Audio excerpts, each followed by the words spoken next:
The medication bottle sat on the marble counter, 15 feet away. It might as well have been 15 miles. Marcus Chen's fingers clawed at the armrest of his wheelchair, muscles straining against the paralysis that had claimed everything below his waist.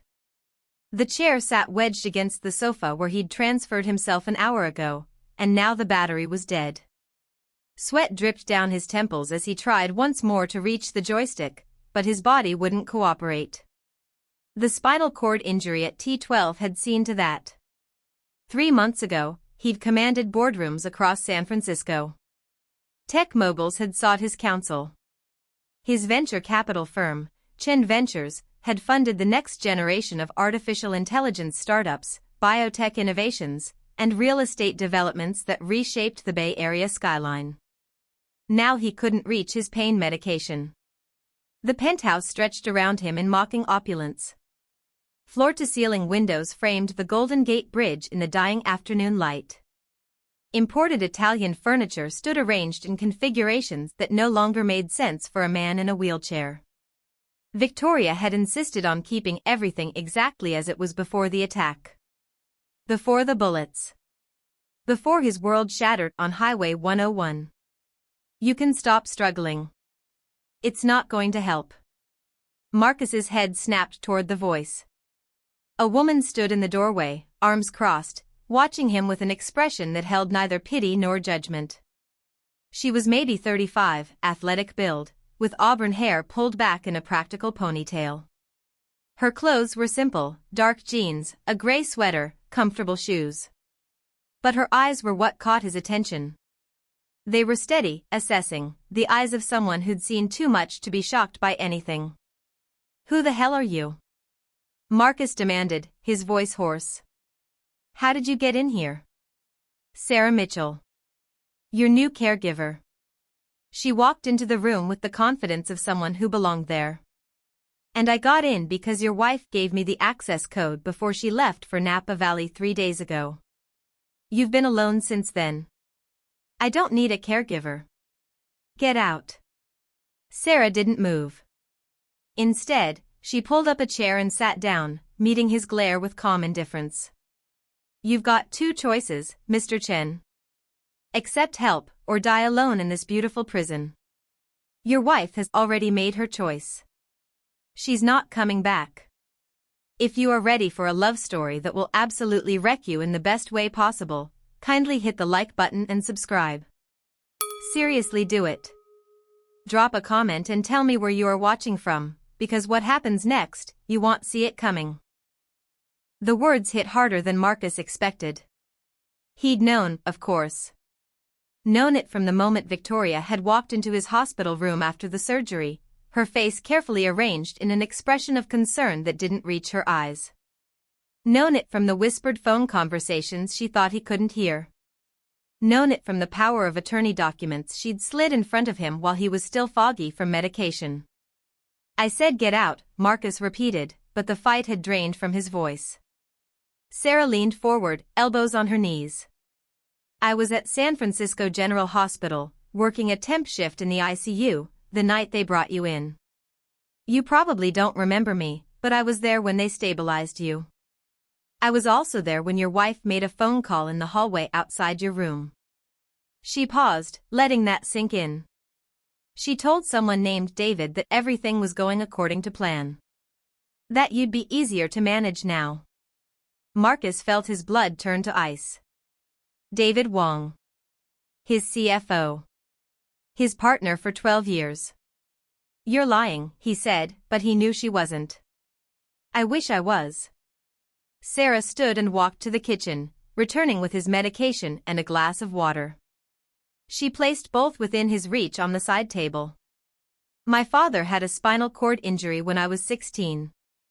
L1 fracture, similar to yours. My mother left him 3 weeks after he got home from rehab. Took my older brother with her. Said she didn't sign up to be a nurse. She moved behind his wheelchair, checking the battery connection. I stayed. Took care of him for 7 years until he died.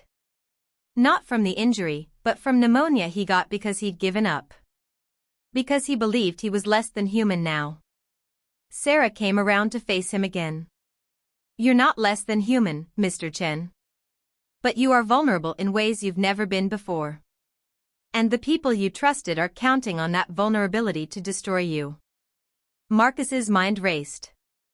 The attack 3 months ago had seemed like a random act of violence, a carjacking gone wrong on his drive back from a late meeting in Palo Alto.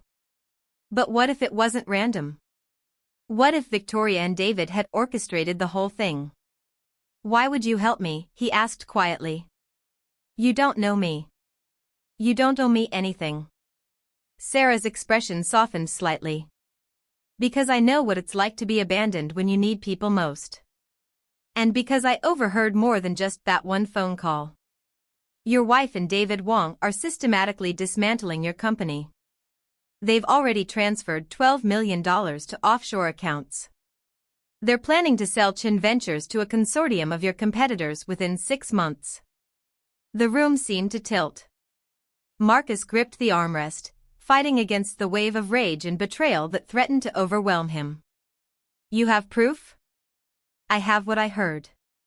I have what I've observed. And I have a very good memory. Sarah pulled out her phone, swiping through screenshots. I also have these. Records of financial transactions I acquired from your wife's laptop while she was at the hospital. I'm good with computers. Learned it taking care of my dad, managing his disability benefits and fighting with insurance companies. She handed him the phone. Marcus scrolled through the images, his jaw tightening with each new revelation. Transfers to dummy corporations. Communications with his board members.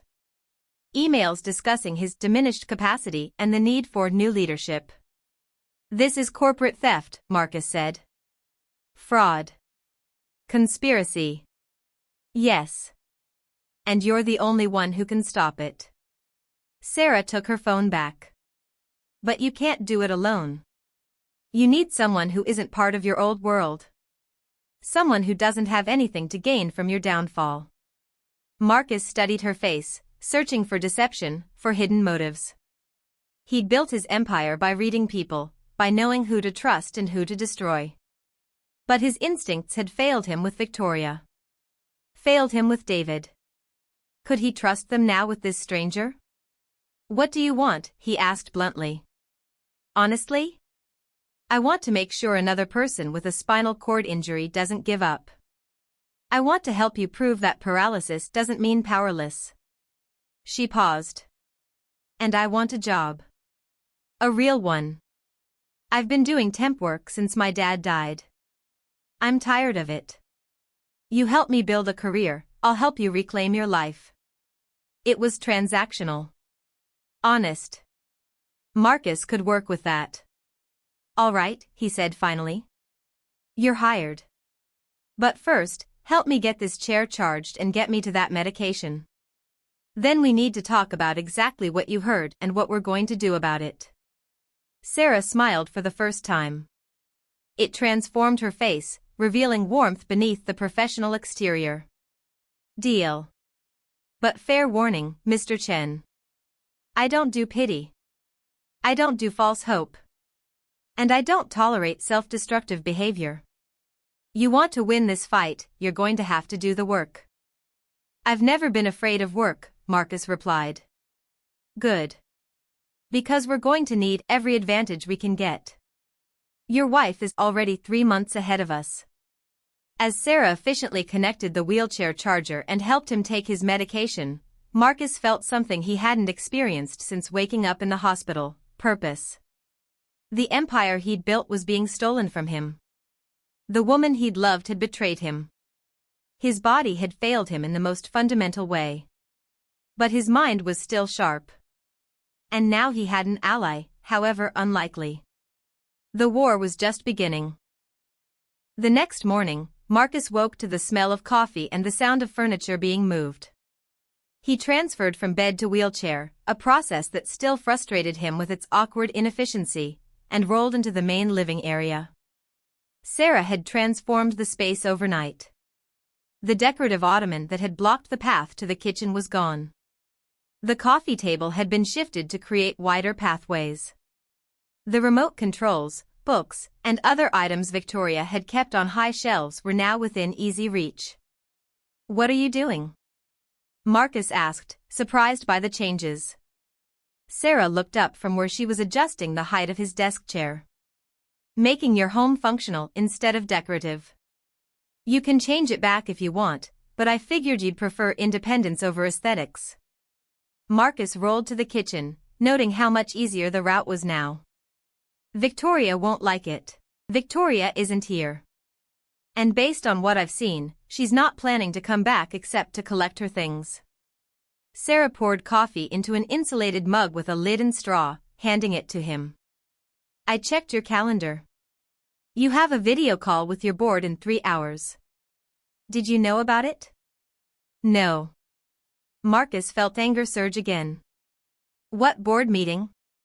"According to the email David Wong sent yesterday, it's to discuss transition of leadership responsibilities due to your ongoing medical situation." Sarah pulled up the message on her tablet. "They're voting on whether to remove you as CEO." Marcus's hands clenched around the mug. "They can't do that without majority board approval. David controls 3 votes. Your wife has 2 through proxy. That's 5 out of 9. Sarah sat across from him. "Unless you have allies we don't know about, you're going to lose." "Raymond," Marcus said suddenly. "Raymond Liu. He's been my mentor since I started the firm. He has 2 votes. And the other 2? Jennifer Park and Thomas Brennan. Both original investors." Marcus's mind was already working through scenarios. Jennifer's loyal, but Thomas has always been opportunistic. If he thinks the company will be more profitable without me, he'll vote against me. Sarah nodded. "Then we need to make sure he thinks the opposite." "What's his weakness?" Marcus almost smiled. "Direct question." "I like it." He took a sip of coffee, considering. Thomas cares about 3 things: money, reputation, and his legacy. He wants Chen Ventures to be remembered as a success story he helped build. So we show him that removing you destroys all 3. Sarah pulled out a notebook. "What's Victoria's plan for the company after the takeover?" "Based on these documents you found, she's selling to a consortium led by Prometheus Capital. They're a vulture fund, they'll strip the assets and dissolve the portfolio companies within a year. And Thomas's reputation gets destroyed in the process," Sarah finished. "He becomes the board member who helped kill a billion-dollar firm." Exactly. Marcus felt the old strategic instincts awakening. "But we need proof of the consortium's intentions. We need documentation that shows Victoria's plan leads to the company's destruction." Sarah was quiet for a moment, then looked up. "What if we already have it? You said Victoria transferred 12 million to offshore accounts. What if those transfers weren't just theft? What if they're down payments to the consortium members?" Marcus stared at her. "You think she's bribing the acquisition team?" "I think she's ensuring they pay top dollar for a company she's intentionally devaluing. She takes the sale price, plus kickbacks from the consortium. They get the assets for less than true value. Everyone wins except the original investors and employees." It was brilliant. Devious. And exactly the kind of scheme Victoria would concoct. "We need more than speculation," Marcus said. "We need bank records, communication between Victoria and Prometheus. We need evidence that will stand up in court." "Leave that to me," Sarah said. "I have some contacts from my hospital days. People who know how to find information that isn't meant to be found." Marcus hesitated. "That's illegal. So is corporate fraud and attempted murder." The words hung in the air. Attempted murder. Neither of them had said it explicitly before, but they'd both been thinking it. The attack on Highway 101 was too convenient, too perfectly timed. "You think Victoria tried to have me killed," Marcus said quietly. Sarah met his eyes. I think your wife saw an opportunity to take everything you built, and she didn't care if you survived the process. Whether she pulled the trigger herself or just created the conditions for someone else to do it, the result is the same. Marcus felt cold rage settle in his chest, sharp and clarifying. Victoria had shared his bed for 8 years. She'd stood beside him at charity galas and investor meetings. She'd whispered that she loved him 1,000 times. And she'd orchestrated his destruction. "Get me everything you can find," Marcus said. "Bank records, emails, phone logs. I want to know every move she's made in the last 6 months. I want to know who she's talked to, where she's been, what she's planning." "Already working on it," Sarah replied. "But we have 3 hours before that board meeting. You need to be ready to fight." "I'm ready." "No, you're angry. There's a difference." Sarah stood, moving to the window. "Anger makes you reactive. It makes you predictable. If you go into that meeting looking for revenge, David and Victoria will use it against you. They'll say you're unstable, that the injury has affected your judgment." She turned back to him. "You need to be cold. Calculating. You need to make them believe you're still the shark they're afraid of, even if you're operating from a wheelchair." Marcus studied her. "You're not just a caregiver, are you?" "I'm whatever you need me to be right now," Sarah said. "But if we're going to win this, you need to trust me. Can you do that?" It was a test. Marcus understood that. Sarah was asking if he could let go of his pride, his need for control, and accept help from someone who had no stake in his old world. "Yes," he said finally. "I can trust you." "Good." Sarah checked her watch. "Then let's get to work. First, we need to contact Raymond and Jennifer. We need to know where they stand before the meeting starts. Second, we need to prepare a presentation that shows Thomas exactly what he stands to lose if he votes against you. Third, we need to make sure you look like the man who built this empire, not a victim who's lost control." "Meaning?" "Meaning you need to shave, put on a suit, and remember that power isn't about physical strength. It's about presence, confidence, and the ability to make people believe in your vision." Sarah pulled out her phone. "Now give me Raymond's number. We have work to do." As Marcus recited the contact information, he felt something shift inside him. For 3 months, he'd been a patient, a victim, a man defined by what he'd lost. But Sarah was right. Power wasn't about standing or walking. It was about knowing who you were and refusing to let anyone take that away. Victoria and David had made a mistake. They'd assumed his disability made him helpless. They were about to learn how wrong they were. Raymond Liu answered on the second ring. His weathered face filled the video screen, concern etched in every line. He was 72, silver-haired, and had been Marcus's mentor since the early days when Chen Ventures was nothing more than an idea and a borrowed office. "Marcus. Thank God. I've been trying to reach you for 2 days. My phone was conveniently missing," Marcus said. "Victoria's work, I assume." "Raymond, tell me you're not part of this coup." Raymond's expression darkened. "You know me better than that. I found out about the board meeting yesterday when David sent the agenda. I called Victoria immediately. She told me you were too unstable to participate in company decisions, that the medication was affecting your judgment." He leaned closer to the camera. "I didn't believe a word of it." Relief washed through Marcus. "How many votes do we have?" "You, me, and Jennifer. That's 5 votes total. David has 3, Victoria has 2. Thomas Brennan is the swing vote, and he's been avoiding my calls." "He's scared," Sarah interjected, leaning into frame. "He's trying to figure out which side is going to win before he commits." Raymond's eyebrows rose. "And you are?" "Sarah Mitchell. I'm helping Marcus navigate this situation." She didn't elaborate, and Raymond was smart enough not to push. "We need to reach Thomas before the meeting," Marcus said. But not to beg. To show him what Victoria's really planning. He spent the next 10 minutes walking Raymond through everything Sarah had discovered. The offshore transfers. The connection to Prometheus Capital. The timeline that suggested Victoria had been planning this long before the attack. Raymond's face grew harder with each revelation.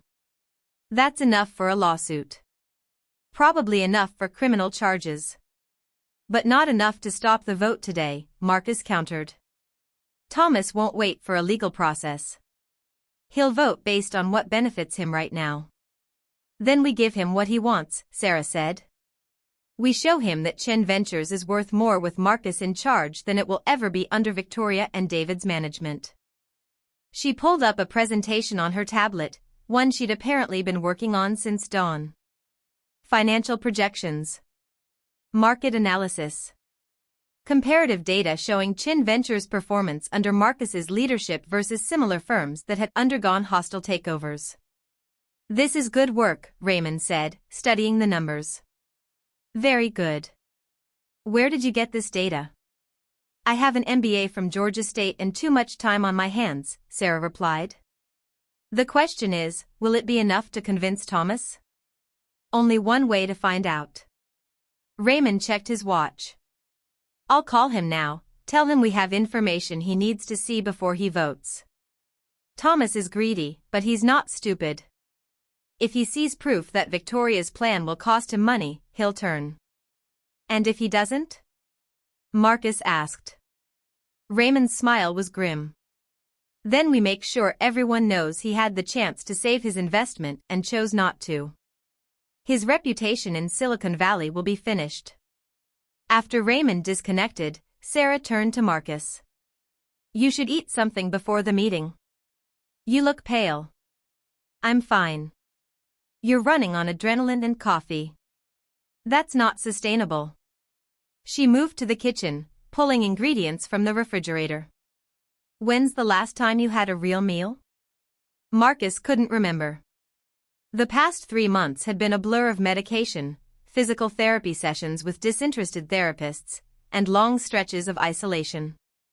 Victoria had arranged for meal delivery, but the food sat untouched more often than not. That's what I thought. Sarah cracked eggs into a pan.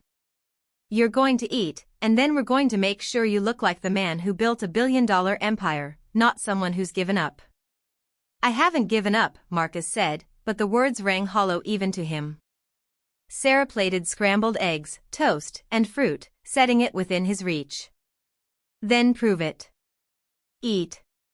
Shave. Get dressed like you're going into battle, because that's exactly what this is. She was right. Marcus forced himself to eat, tasting nothing, but feeling his mind sharpen with each bite. Sarah had made the eggs perfectly, seasoned just right, the toast crisp but not burned. It was the first meal in months that felt like someone actually cared whether he lived or died. Your father, Marcus said suddenly. When he gave up. What changed? Sarah paused, her back to him as she cleaned the pan. Nothing changed. That's the problem. He waited for the world to go back to normal, for his body to magically heal, for people to treat him the way they had before. And when none of that happened, he just stopped trying. She turned, and Marcus saw old pain in her eyes. I was 23, working 2 jobs to pay for his care, watching him fade a little more each day. The morning he died, I found a note on his nightstand. 3 words, I'm too tired. I'm sorry, Marcus said quietly. Don't be sorry. Be different. Sarah's voice was fierce. You have resources my father never had. You have power, connections, money. But none of that matters if you decide you're too tired to fight. So I need to know right now, before we go into this meeting, before we start a war with your wife and your business partner, are you too tired? Because if you are, I'll walk out that door and let them have everything. The challenge hung between them. Marcus thought about the easy path, the path of surrender. He could take the settlement Victoria would offer, live comfortably on whatever scraps she threw him, fade into obscurity. No, he said, steel in his voice. I'm not too tired. I built Chen Ventures from nothing. I made David Wong into a millionaire. I gave Victoria everything she has. And they repaid me with betrayal and bullets. He met Sarah's eyes. I'm going to take back everything they stole. And I'm going to make sure they pay for what they've done. Sarah smiled, and it was fierce and approving. Good. Now let's make you look the part. 45 minutes later, Marcus studied himself in the bathroom mirror. Sarah had helped him shave, trimmed his hair, and gotten him into a charcoal suit that fit perfectly despite the wheelchair. She'd chosen a deep blue tie that matched his eyes, and somehow made the wheelchair seem like a throne rather than a prison. You look dangerous, Sarah observed. That's good. They need to remember who they're dealing with. Marcus's phone buzzed. A message from Raymond. Thomas wants to see the presentation. Video call in 10 minutes. I think we've got him. Showtime, Sarah said. She positioned the camera to frame Marcus against the floor-to-ceiling windows, the San Francisco skyline dramatic behind him. Remember, you're not asking for his help. You're giving him the opportunity to make the right choice. There's a difference. The call connected. Thomas Brennan's round face appeared on screen, his expression carefully neutral. He was 58, an early investor who'd made his fortune in semiconductors before diversifying into venture capital. Marcus. You're looking well, considering. Cut the pleasantries, Thomas. Raymond tells me you're undecided about the vote. Thomas shifted uncomfortably. It's nothing personal. I have to think about my investment, about what's best for the firm. Of course. That's why I wanted to show you exactly what Victoria's planning for Chen Ventures. Marcus nodded to Sarah, who shared the presentation screen. This is Prometheus Capital's track record with acquired firms. 12 acquisitions in the past 5 years. All 12 were liquidated within 18 months. Thomas leaned closer to his screen, studying the data. Victoria's telling you that Prometheus wants to expand Chen Ventures, to take it to the next level, Marcus continued. But the truth is, they're going to strip every valuable asset, sell off the portfolio companies at fire sale prices, and dissolve the firm. Your $50 million investment will be worth $5 million, maybe less. How do you know this? Thomas asked, but his voice had changed. He was worried now. Because I still have friends in this industry.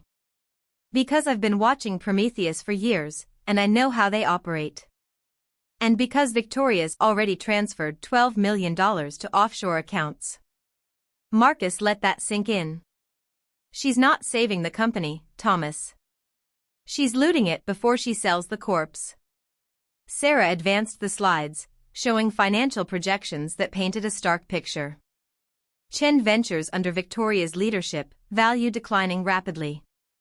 Chen Ventures under Marcus's continued guidance, steady growth and expansion.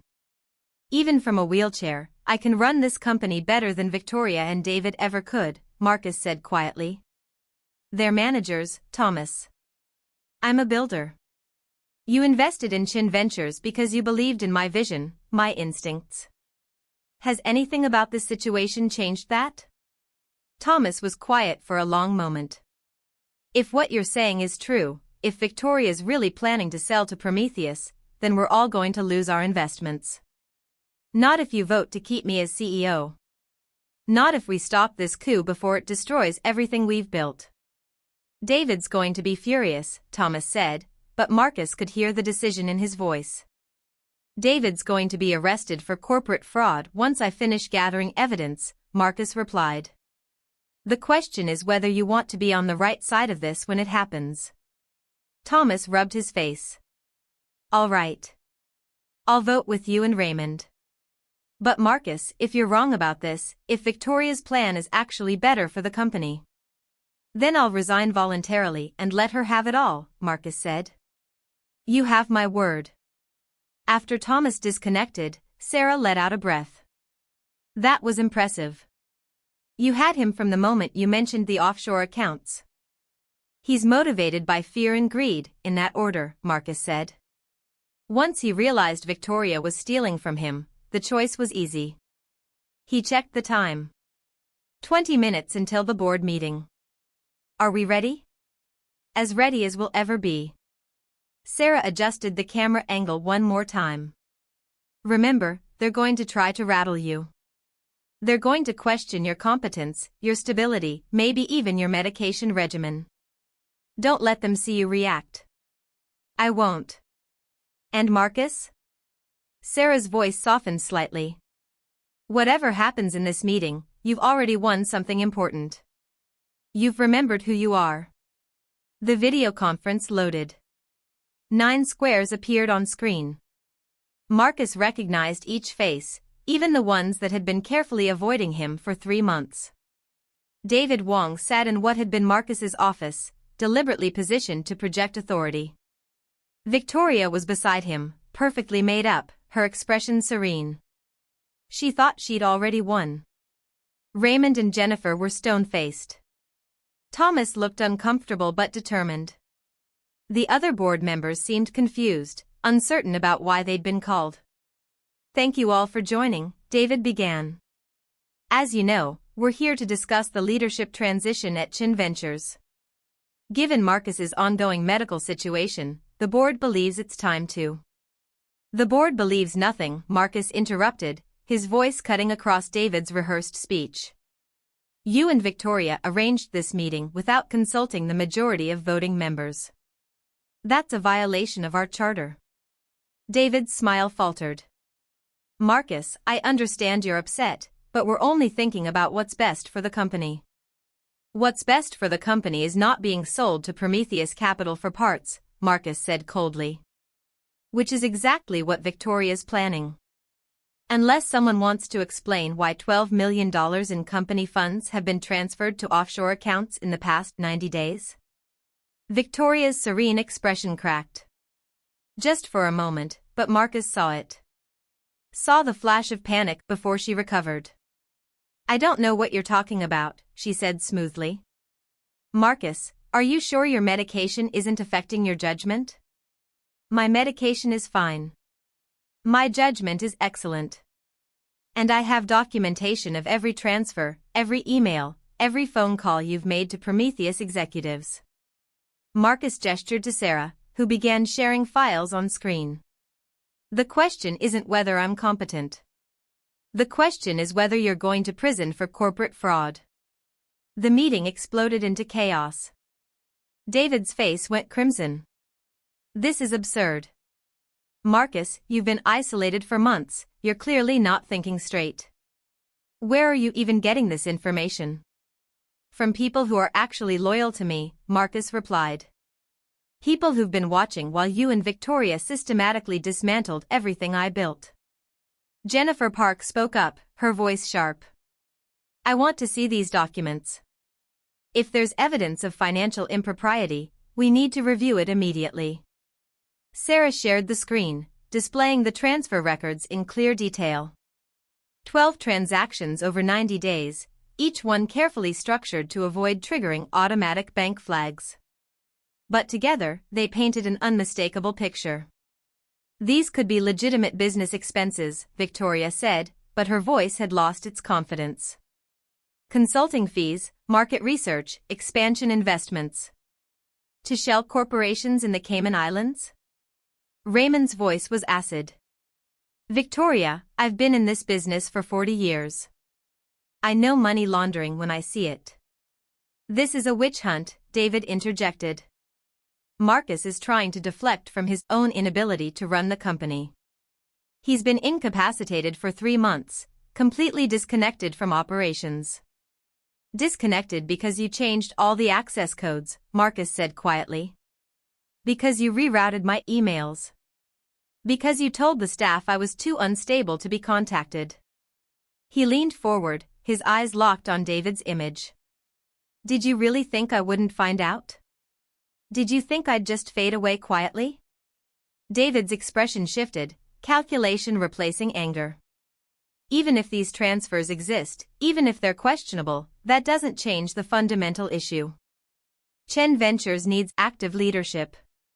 You can't run a company from a wheelchair, Marcus. Can't I? Marcus smiled, and it wasn't pleasant. Thomas, why don't you tell David about the projections Sarah put together? The ones showing company performance under my leadership versus the trajectory you're currently on. Thomas cleared his throat. The data is compelling. Under Marcus's management, Chen Ventures averaged 23% annual growth. In the past 3 months under David's interim leadership, we're down 8%. Several key clients have expressed concerns about the transition. 3 months isn't enough time to judge, Victoria protested. It's enough time to see a trend, Jennifer said. And enough time to steal $12 million, apparently. Victoria's carefully constructed facade was crumbling. You don't understand. Marcus was going to destroy the company. He was taking too many risks, making aggressive moves that threatened our stability. Someone had to step in. By orchestrating a coup? Raymond's voice was ice. By using your husband's injury as an opportunity for theft? It wasn't theft, Victoria snapped, her composure finally breaking. I built this company as much as he did. I stood beside him at every meeting, every fundraiser, every pitch to investors. I earned that money. You earned nothing, Marcus said, his voice dangerously quiet. You were my wife. You attended events. But you never closed a deal, never built a relationship with clients, never made a single strategic decision that grew this company. And the moment I was vulnerable, you tried to take everything. The silence that followed was electric with tension. I call for a vote, Raymond said. All in favor of maintaining Marcus Chen as CEO of Chen Ventures. The votes came in quickly. Raymond, Jennifer, Thomas, and Marcus himself. 5 votes for. David's 3 votes and Victoria's 2 against. 4-5. Motion carries, Raymond said with satisfaction. Marcus remains CEO. David, you're relieved of interim leadership responsibilities effective immediately. David's face went pale. You're making a mistake. All of you. You're backing a man who can barely take care of himself. I can take care of myself just fine, Marcus said. But I don't have to anymore. That's the difference between you and me, David. I know how to build a team. You only know how to betray one. This isn't over, Victoria said, standing abruptly. You think you've won, Marcus? You have no idea what's coming. The screen went dark as she disconnected. The remaining board members sat in stunned silence. Well, Jennifer said finally. That was dramatic. Marcus, I assume you're planning to press charges? I'm gathering evidence for a formal complaint, Marcus confirmed. But first, I need to secure the company's assets and make sure Victoria can't do any more damage. I'll have our attorneys freeze the offshore accounts, Raymond said. And I'll personally oversee an audit of all financial transactions from the past 6 months. He paused. Marcus, I'm sorry. I should have seen this coming. None of us saw it, Marcus replied, though the words tasted bitter. He'd shared a bed with Victoria for 8 years and never suspected her capacity for betrayal. After the other board members disconnected, Sarah closed the laptop. You did well. You kept your composure even when they attacked you. I wanted to reach through the screen and strangle David, Marcus admitted. I know. But you didn't, and that's what matters. Sarah moved to the window, looking out at the city. They're going to retaliate. Victoria's threat wasn't empty. She's going to come at you with everything she has. Let her come. We won today. We won a battle, Sarah corrected. The war is just starting. She turned back to him. Victoria has connections in this city. She has friends in law enforcement, in the courts, in the media. She's going to use every resource to destroy you. Marcus felt a chill run down his spine. Sarah was right. Victoria wasn't the type to accept defeat gracefully. She'd fight back, and she'd fight dirty. Then we need to be ready, he said. We need to anticipate her moves and counter them before she can do real damage. Agreed. But first, you need to rest. You've been running on adrenaline for hours, and it's going to crash soon. Sarah checked her watch. I'm going to make lunch. You're going to eat it. And then we're going to strategize about what comes next. Marcus wanted to argue, but exhaustion was already settling into his bones. The board meeting had taken more out of him than he'd expected. Fine. But Sarah? Yes? Thank you. For everything. I couldn't have done this without you. Sarah's expression softened. You would have found a way. But I'm glad I could help. She headed toward the kitchen. Now rest. We have a lot of work ahead of us. Marcus closed his eyes, letting the tension drain from his shoulders. They'd won the vote. He was still CEO. But Sarah was right about Victoria. This was far from over. His phone buzzed. A text from an unknown number. Congratulations on your victory. Enjoy it while it lasts. You have no idea who you're really fighting. Marcus stared at the message, ice forming in his stomach. It wasn't from Victoria's number. Wasn't from David's. Someone else was involved in this conspiracy. Someone he hadn't identified yet. Sarah, he called out. We have a problem. She returned immediately, reading the text over his shoulder. Her expression hardened. We need to upgrade security. Now. If there are other players involved, your life could be in danger. My life's been in danger since the attack on Highway 101, Marcus said grimly. The question is who sent this? Who else wants me dead or destroyed? I don't know. But we're going to find out. Sarah pulled out her phone, dialing rapidly. I have a friend who specializes in cybersecurity. He owes me a favor. If we can trace this number, we might get a lead on who's behind the message. While Sarah talked in low tones to her contact, Marcus stared at the threatening text. He'd spent his entire career in a world of cutthroat competition, hostile takeovers, and corporate warfare. But this felt different. More personal. More dangerous. Victoria had betrayed him. David had stolen from him. But someone else, someone still hidden, wanted to make sure he stayed down. Marcus thought about the attack 3 months ago. The precision of it. The timing. It had been professional, not random. Someone had hired those shooters. Someone had planned every detail. And that someone was still out there. My contact is running the number now, Sarah said, returning to his side. But Marcus, we need to talk about protection. Real protection. Armed security, surveillance systems, the works. I have security, Marcus said. The building has guards. The building has minimum wage employees who check IDs, Sarah corrected. That's not going to stop someone who's serious about hurting you. We need professionals. People who know how to handle real threats. Marcus knew she was right. But hiring private security would also signal weakness, would let Victoria and whoever else was watching know that he was scared. Do it, he said finally. But quietly. I don't want this looking like panic. It's not panic. It's preparation. Sarah made several more calls, her voice crisp and efficient as she arranged for a security assessment of the penthouse. 30 minutes later, she served him lunch. Grilled chicken, roasted vegetables, and quinoa. Simple, healthy, and exactly what his body needed after the stress of the morning.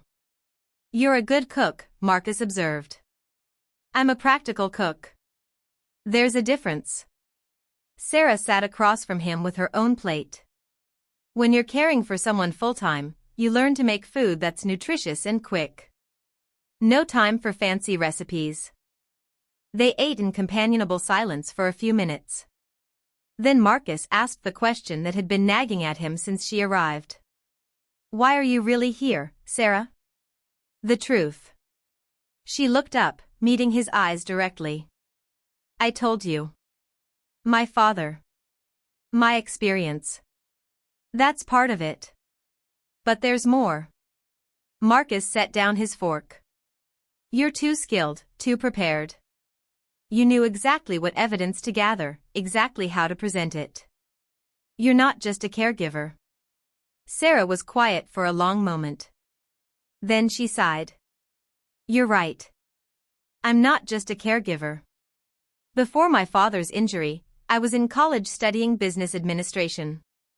After he got hurt, I dropped out to take care of him. But I never stopped learning. I took online courses, studied finance and corporate law, taught myself everything I could about running a business. She pushed food around her plate. When my father died, I realized I'd spent 7 years preparing for a life I'd never get to live. I was 29 years old with no degree, no career, no prospects. Just a lot of theoretical knowledge and practical caregiving experience. So you saw me as an opportunity, Marcus said. It wasn't an accusation, just a statement of fact. I saw you as someone who needed help. And yes, I saw an opportunity to finally use everything I'd learned. Sarah met his eyes. I'm not going to apologize for that. We're using each other, Marcus. You need someone you can trust in a world where everyone's betrayed you. I need a way to build the career I gave up for my father. That's not romantic, but it's honest. Marcus found himself respecting her even more. Fair enough. But I need to know you're committed. When Victoria retaliates, when things get dangerous, you won't run. I don't run, Sarah said firmly. I stayed with my father through 7 years of hell. I can handle whatever your ex-wife throws at us. She's still legally my wife, Marcus said bitterly. Not for long, I hope. That's going to be another battle. Marcus nodded. The divorce would be ugly, complicated by the fraud allegations and the community property laws in California. Victoria would fight for every asset, every penny. His phone buzzed again. This time it was Raymond. Marcus, we have a situation. Victoria just filed an emergency petition with the court claiming you're mentally incompetent to serve as CEO. She's requesting a psychological evaluation and temporary conservatorship. Marcus felt the room tilt. She's what? It's a legal maneuver, Raymond explained. She's trying to use your injury against you, claiming the trauma and medication have affected your judgment. If the judge grants the evaluation, it could tie up your authority for months. Can she do that? Marcus demanded. She can try. Whether she'll succeed is another question. Raymond's voice was grim. But Marcus, this is going to get very public, very messy.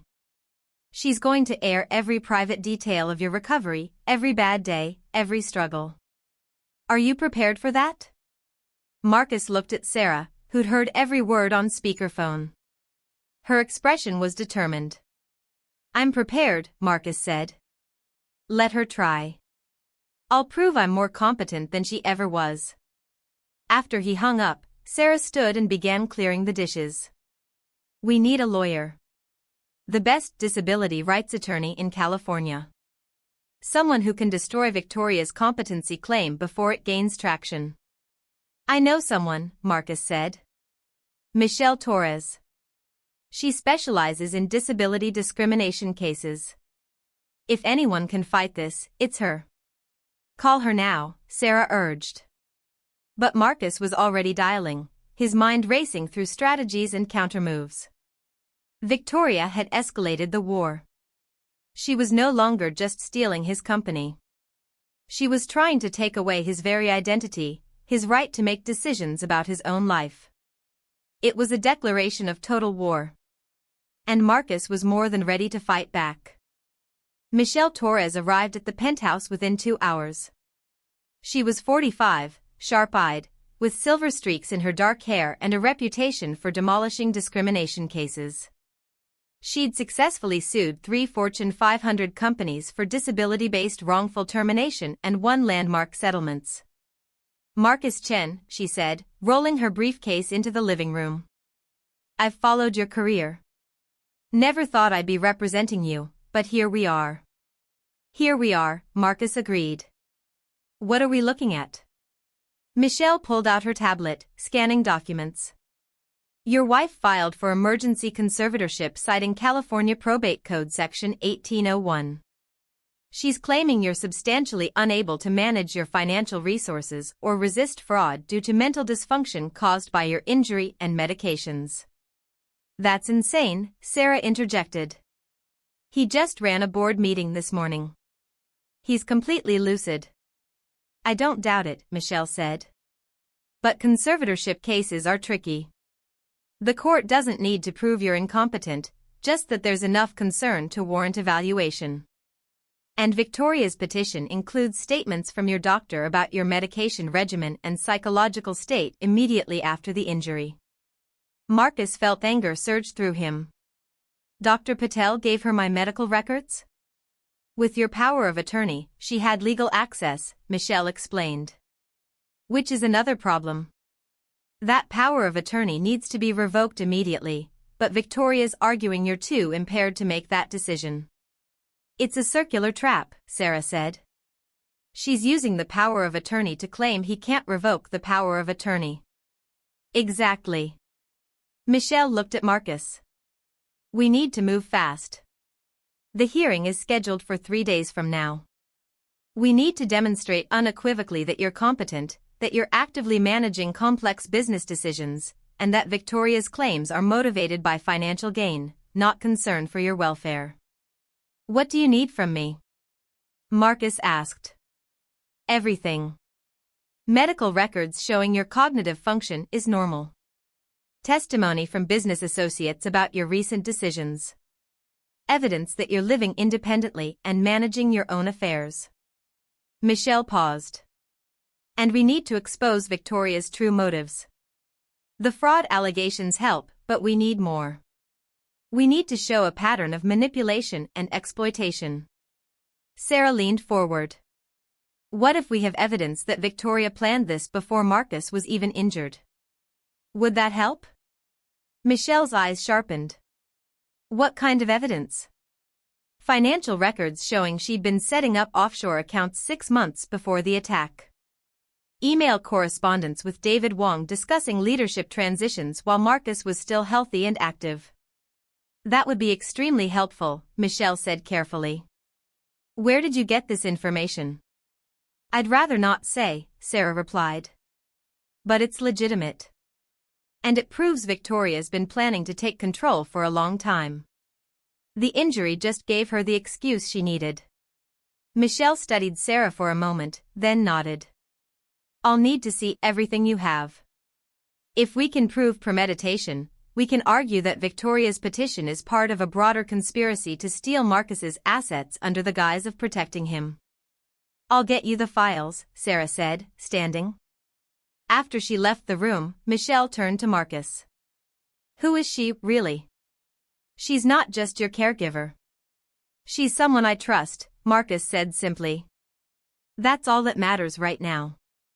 Fair enough. But Marcus, you need to be prepared for what's coming. Victoria's going to paint a picture of you at your worst. The days right after the injury when you were on heavy pain medication. The depression. The physical struggles. She's going to make you look helpless. I was helpless, Marcus admitted quietly. For a while. But I'm not anymore. Then we show the court exactly who you are now. Michelle pulled up a document on her tablet. I want you to write a declaration. First-person account of your recovery, your current capabilities, your business activities over the past week. Be honest about the challenges, but emphasize your competence and independence. I can do that.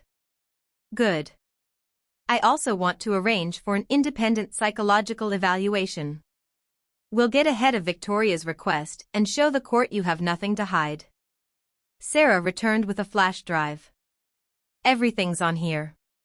Financial records, email correspondence, phone logs.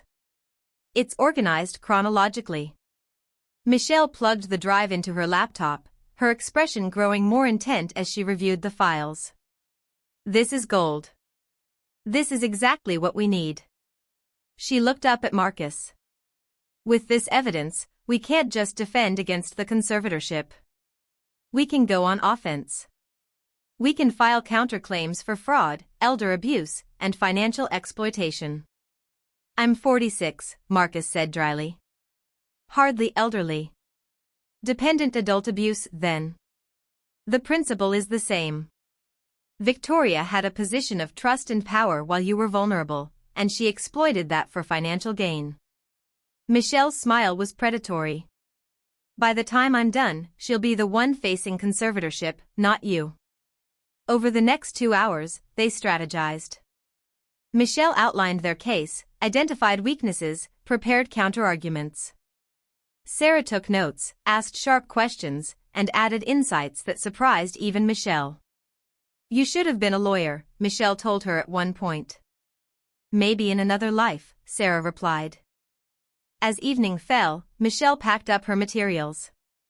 I'll file our response tomorrow morning. In the meantime, Marcus, I need you to be visible. Attend meetings, make decisions, be seen managing your business. The more evidence we have of your competence, the stronger our case. I have a meeting with Raymond and Jennifer tomorrow, Marcus said. We're restructuring the executive team to remove David's influence. Perfect. Document everything. I want a paper trail showing active, intelligent leadership. Michelle headed for the door, then turned back. And Marcus? Get some rest. You look exhausted. The hearing is in 3 days, and you need to be sharp. After Michelle left, Sarah ordered dinner from a nearby Thai restaurant. They ate while reviewing the day's events, identifying next steps and potential problems. Victoria's not going to stop at the conservatorship petition, Sarah said. She's going to escalate. Hit us from multiple angles. I know, Marcus said. The question is what she'll try next. The answer came at 9:30 that night. Marcus's phone lit up with notifications. Text messages from business contacts. Emails from investors. All saying the same thing, had he seen the news? Sarah pulled up a local news website. The headline made Marcus's blood run cold. Tech mogul Marcus Chen accused of financial crimes. Wife claims he embezzled millions before suspicious attack. She's getting ahead of the story, Sarah said, reading quickly. She's spinning the narrative to make you look like the criminal. The article was devastating. It quoted Victoria extensively, painting Marcus as a troubled executive who'd been stealing from his own company for years. The attack on Highway 101, she suggested, might have been orchestrated by business partners he'd cheated. His current behavior, she claimed, showed signs of paranoia and instability. She's good, Marcus admitted grimly. This makes me look guilty and incompetent simultaneously. We fight back, Sarah said immediately. We give our own statement to the press. We show the evidence of her fraud. No. Marcus's voice was firm. That plays into her hands. She wants us to look desperate, to seem like we're scrambling. Instead, we let Michelle handle this through legal channels. We take the high road. The high road doesn't win media battles, Sarah argued. Maybe not. But it wins court cases. Marcus met her eyes. Trust me on this. I've dealt with media crises before. The worst thing we can do is engage in a public mudslinging contest. We stay quiet, let our lawyers speak, and focus on building an airtight case. Sarah looked like she wanted to argue, but finally nodded. All right. But if she keeps attacking, if she damages your reputation beyond repair, we reserve the right to respond. Agreed. Marcus's phone rang. It was Raymond, his voice tight with anger. Have you seen the news? Just now. Half the board is panicking. They're worried about the company's reputation, about investor confidence. Marcus, we need to do damage control. Call an emergency board meeting for tomorrow morning, Marcus said. 9 a.m. I'll address everyone's concerns then. In the meantime, prepare a statement for investors. Something bland and professional. Say we're aware of the allegations, they're completely false, and we're pursuing legal remedies. That's it? Raymond sounded skeptical. That's it. We don't give Victoria the satisfaction of a public fight. We handle this the right way, through proper channels. After he hung up, Sarah moved to the window. Your reputation is being destroyed. Your business partners are questioning you. And you're just going to sit here and take it? I'm not sitting here. I'm strategizing. Marcus wheeled closer to her. Sarah, I understand your instinct is to fight back immediately. But Victoria's playing a game. She wants us to be reactive, emotional, and make mistakes. We win by being smarter, more patient, more prepared. And if being patient and prepared means losing everything? It won't. Marcus's voice was certain. Victoria made a mistake going to the media. She's shown her hand too early. Now we know she's desperate, willing to destroy my reputation to win. That tells me she's scared. And scared people make mistakes. Sarah turned from the window. I hope you're right. Because from where I'm standing, it looks like she's winning. She's not, Marcus said. Watch. By this time tomorrow, she'll have made an error we can exploit. He was right. At 6 a.m. the next morning, Sarah's phone buzzed with an alert. She checked it, then rushed to wake Marcus. You need to see this. Victoria had given an interview to a morning news show. In it, she'd expanded on her allegations, claiming Marcus had been abusive during their marriage, that she'd feared for her safety, that his current behavior was part of a pattern of control and manipulation. But she'd gone too far. She'd claimed Marcus had physically struck her multiple times, that she had photographs of bruises and injuries. She's lying, Marcus said immediately. I never touched her. Not once. I know, Sarah said, and her smile was fierce. And she just gave us the opening we need. If she has photographs, she needs to produce them. If she doesn't, she's committed slander. Either way, we've got her. Marcus called Michelle immediately. The attorney answered on the first ring, having clearly seen the same interview. She's panicking, Michelle said. That accusation of physical abuse is actionable. We can sue for defamation, and if she can't produce evidence, the court will view all her other claims with suspicion. What do we do? Marcus asked. We issue a statement categorically denying the abuse allegations. We challenge her to provide evidence. And we will file a defamation suit by the end of business today. Michelle's voice was energized. Marcus, she just handed us the win. In trying to destroy you, she's destroyed her own credibility.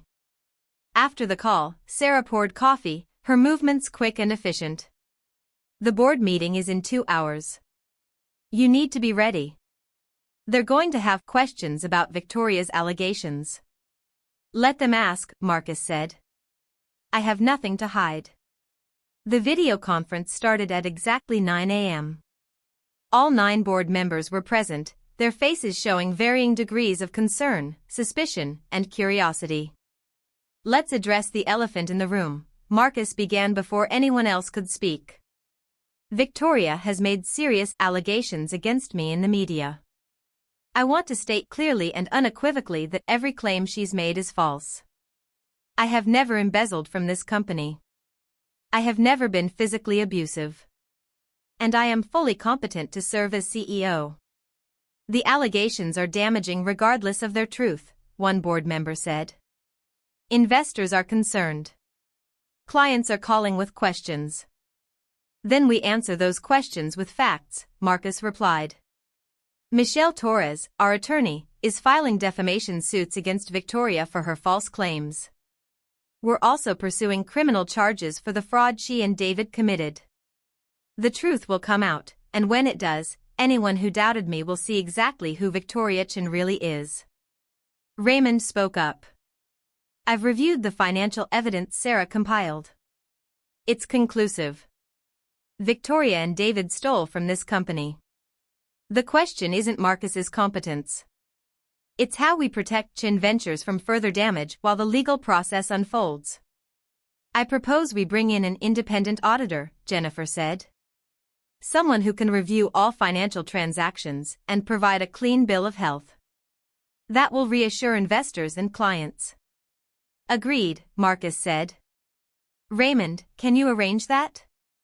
Already working on it. I have someone coming in this afternoon. Thomas Brennan cleared his throat. Marcus, I voted with you yesterday because the numbers made sense. But I need to know you're prepared for what's coming. Victoria's going scorched earth. Can you handle that while also running the company? It was a fair question. Marcus appreciated the directness. I can handle it because I have to, Marcus said. But I'm also smart enough to delegate. Sarah Mitchell, who many of you met yesterday, is going to take on expanded responsibilities as my chief operating officer. She'll manage day-to-day operations while I focus on strategy and legal matters. Several board members looked surprised. That's a significant promotion for someone we just met, one said. Sarah has proven herself invaluable, Marcus replied. She's the one who uncovered Victoria's fraud. She has an MBA and extensive knowledge of corporate operations. More importantly, I trust her completely. And right now, trust is the most valuable commodity I have. The meeting continued for another hour, but the tone had shifted. Marcus's calm confidence, combined with Raymond's support and the promise of an independent audit, had steadied the nervous board members. By the time they disconnected, Chen Ventures was on stable footing again. That went better than expected, Sarah said. They needed reassurance. We provided it. Marcus checked his phone. Another message from an unknown number. You think you've won. But every move you make, we're watching. Every person you trust, we can turn to. You're still alone, Marcus. And you always will be. Sarah read the message over his shoulder, her jaw tightening. That's the second threat from an unknown number. This isn't just Victoria anymore. No, it's not, Marcus agreed. He forwarded the message to Michelle and to the cybersecurity contact Sarah had mentioned. Someone else is involved. Someone with resources and patience. David? Sarah suggested. David's too impulsive. This is calculated, strategic. Marcus thought back through his business dealings, the enemies he'd made over the years. There were plenty of people who'd benefit from his downfall, but few who'd have the sophistication to orchestrate something this complex. We need to figure out who else has skin in this game. Sarah's phone rang. She answered, listened for a moment, then her expression changed. When? Are they sure? She glanced at Marcus. We'll be right there. What is it? Marcus asked as she hung up. That was building security. Someone tried to access the penthouse elevator using your old code. The one that was changed after you came home from the hospital. Marcus felt ice slide down his spine. When? 10 minutes ago. Security stopped them, but the person fled before they could get a clear ID. Male, average height, wearing a baseball cap and sunglasses. Sarah was already moving toward the door. We need to review the security footage. Wait. Marcus grabbed her arm. If someone just tried to break in, they might still be in the building. We need police, not just security.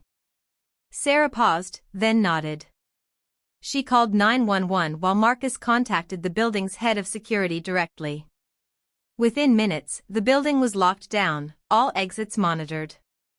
Two police officers arrived 15 minutes later. Detective Lisa Morrison was mid-40s, sharp-eyed, with the demeanor of someone who'd seen too much to be surprised by anything. Her partner, Officer James Chen, no relation to Marcus, was younger, still eager. "Mr. Chen," Morrison said, settling into a chair. "Tell me what's been happening." Marcus walked her through everything. The attack 3 months ago. Victoria's betrayal. The threatening messages. The attempted break-in. Morrison took notes, her expression neutral. "You think your wife is behind this?" "My wife and others," Marcus said. "I don't know who else yet. We'll need to see the threatening messages." Morrison held out her hand. Marcus passed her his phone. She read through them, frowning. "These are serious threats. You should have reported them immediately." "I've been dealing with a legal battle," Marcus said. "I thought they were just intimidation tactics." "They might be. Or they might be preludes to violence." Morrison looked at the building security footage on her tablet. The figure who'd tried to access the elevator was completely obscured by the cap and sunglasses. Professional. Knew where the cameras were, kept his face hidden. "Can you trace him?" Sarah asked. "We'll try. But if he's smart, he used a stolen access code and cache to get into the building." Morrison stood. "In the meantime, I'm recommending you increase security. Private guards, surveillance upgrades, the works." "Already in process," Sarah confirmed. After the police left, Sarah made a series of calls. By early afternoon, a security team arrived. 3 professionals led by a woman named Alex Reeves, former military, now private security. She assessed the penthouse with clinical efficiency. "Your current setup is inadequate," Reeves said bluntly. "Single entry point is good, but your windows are vulnerable. Someone with the right equipment could access this floor from the adjacent building." "What do you recommend?" Marcus asked. "Ballistic window film, motion sensors on all glass surfaces, panic room reinforcement, and 24-hour armed security presence." Reeves pulled up a diagram on her tablet. "We can have basic protections in place by tonight, full system operational within 48 hours. "Do it," Marcus said. "Cost isn't an issue." "One more thing," Reeves added. "Your wife has building access through her keys and codes. That needs to be revoked immediately." Marcus nodded. "Sarah, call building management. Make sure Victoria can't get anywhere near this penthouse." While Sarah handled that, Marcus received a call from Michelle Torres. "The conservatorship hearing has been moved up," Michelle said without preamble. "Tomorrow morning, 9 a.m.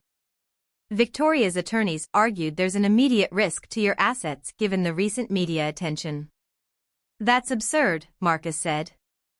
"I agree, but the judge granted it. We need to prepare tonight. I'm coming over at 7 with the psychological evaluation team. They'll assess you this evening and have the report ready for court tomorrow." "Fine," Marcus agreed, though exhaustion was already pulling at him. The rest of the afternoon passed in a blur of activity. Security teams installing equipment. Michelle arrived with Dr. Patricia Huang, a neuropsychologist who spent 3 hours putting Marcus through cognitive tests, memory assessments, and psychological evaluations. "Your cognitive function is completely normal," Dr. Huang said finally. "No signs of impairment, no indication that medication is affecting your judgment. You're actually performing above average in several areas, particularly strategic thinking and problem solving." "Will that be enough for the judge?" Marcus asked Michelle. "Combined with your business activities, the evidence of Victoria's fraud, and testimony from your associates, yes. It should be enough." Michelle closed her briefcase. "Get some rest tonight. Tomorrow is going to be intense." After everyone left, Sarah ordered dinner. They ate in the newly secured living room, surrounded by blinking sensors and the quiet presence of Alex Reeves stationed by the door. This is surreal, Sarah said, looking around. 2 days ago, this was just a penthouse. Now it's a fortress. Necessary fortress, Marcus replied. He pushed food around his plate, appetite gone. Sarah, if this gets too dangerous, if you want to walk away, I'll understand. Sarah set down her fork, her eyes flashing. Are you trying to get rid of me? I'm trying to give you an out before someone gets hurt. Someone already got hurt. You did. And I'm not leaving until we finish what we started. Sarah leaned forward. Marcus, I told you about my father. What I didn't tell you is that I've been running from that experience for 6 years. Taking temp jobs, never committing, never building anything permanent because I was terrified of being trapped again. She paused, choosing her words carefully. But this doesn't feel like a trap. This feels like purpose. For the first time since my father died, I feel like I'm doing something that matters. So no, I'm not walking away. Not now. Not ever.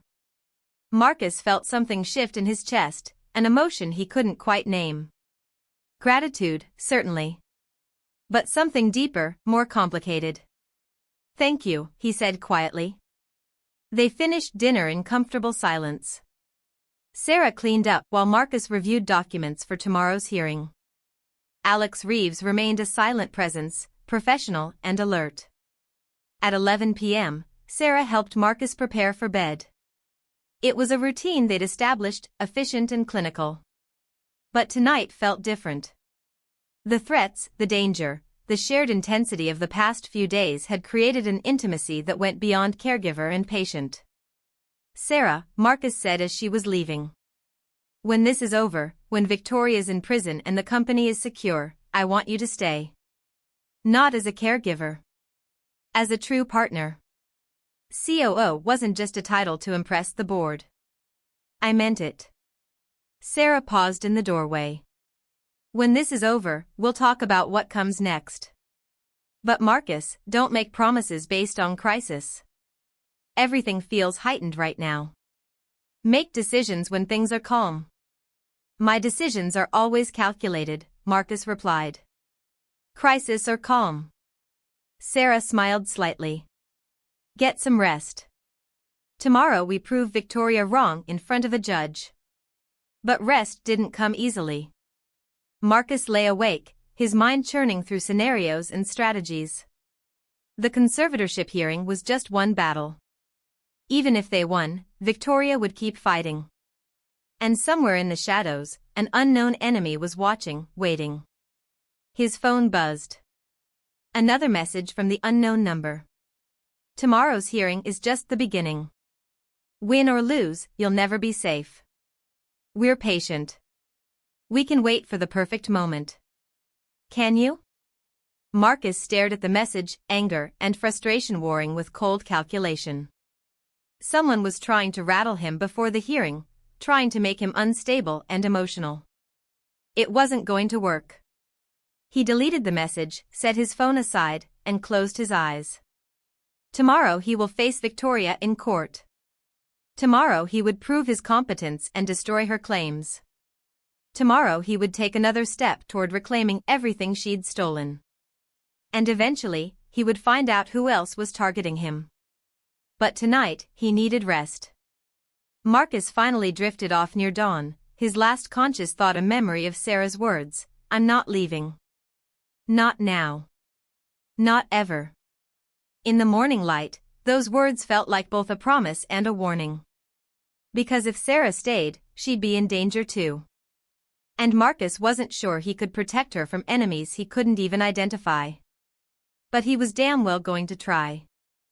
At 7 a.m., Sarah woke him with coffee and purpose. Hearing in 2 hours. Michelle's already downstairs. Time to show Victoria what real competence looks like. Marcus dressed in his best suit, the charcoal gray one that had always made him feel invincible. Sarah helped with the tie, her fingers efficient and steady. You look like the man who built an empire, she said, stepping back to assess him. I am the man who built an empire, Marcus replied. And today, I'm going to prove it. The courthouse was a 20-minute drive through San Francisco traffic. Alex Reeves drove 2 additional security personnel in a follow vehicle. Michelle sat beside Marcus in the back, reviewing last-minute details. Victoria's going to have her doctor testify about your condition immediately after the injury, Michelle said. We counter with Dr. Huang's evaluation showing current competence. She'll bring up the medication, will show it's properly managed and monitored. She'll claim you can't live independently. We have Sarah's testimony about your daily activities and decision-making. What about the fraud evidence? Marcus asked. I'm saving that for maximum impact. If Victoria takes the stand, I'll destroy her with it during cross-examination. Michelle's smile was predatory. Trust me, by the time I'm done, the judge will question her competence, not yours. They arrived at the courthouse to find a media circus. Reporters with cameras, shouting questions.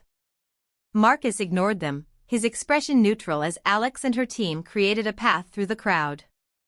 Inside, Victoria was already present with her attorney, a sleek man named Gerald Hodges who specialized in family law. She looked perfect, as always. Elegant dress, understated jewelry, expression carefully arranged in concern. Their eyes met across the courtroom. Marcus saw calculation there, and fear was badly hidden. Good. She should be afraid. Judge Patricia Wu entered, a stern woman in her 60s with a reputation for no-nonsense rulings. Everyone stood, then sat as she reviewed the case file. This is a petition for emergency conservatorship, Judge Wu began. Mrs. Chen, your attorney may proceed. Hodges stood, outlining Victoria's claims. Marcus Chen was substantially impaired by his injury and medications. He was making erratic business decisions. He was vulnerable to manipulation by opportunistic individuals, specifically Sarah Mitchell. He needed protection from himself and from those who would exploit him. Your Honor, we have testimony from Dr. Ronald Patel, Mr. Chen's treating physician during his hospitalization, Hodges said. Dr. Patel will confirm that Mr. Chen experienced severe psychological trauma in addition to his physical injuries, and that his medication regimen includes powerful painkillers and antidepressants that can affect judgment. Dr. Patel took the stand, looking uncomfortable. He confirmed Marcus's injuries, his medication, his psychological state during recovery. Dr. Patel, Michelle said during cross-examination. When did you last examine Mr. Chen? 3 months ago, when he was discharged from the hospital. So you have no knowledge of his current condition, correct? Well, no, but the nature of spinal cord injuries. Yes or no, doctor? Do you have personal knowledge of Marcus Chen's current mental state? No, Dr. Patel admitted. And the medications you prescribed, are they commonly used for spinal cord injury patients? Yes. Do they typically cause cognitive impairment in properly managed doses? No, not typically. Michelle dismissed him and called Dr. Huang. The neuropsychologist presented her evaluation, complete with test results showing Marcus's cognitive function was not only normal but exceptional.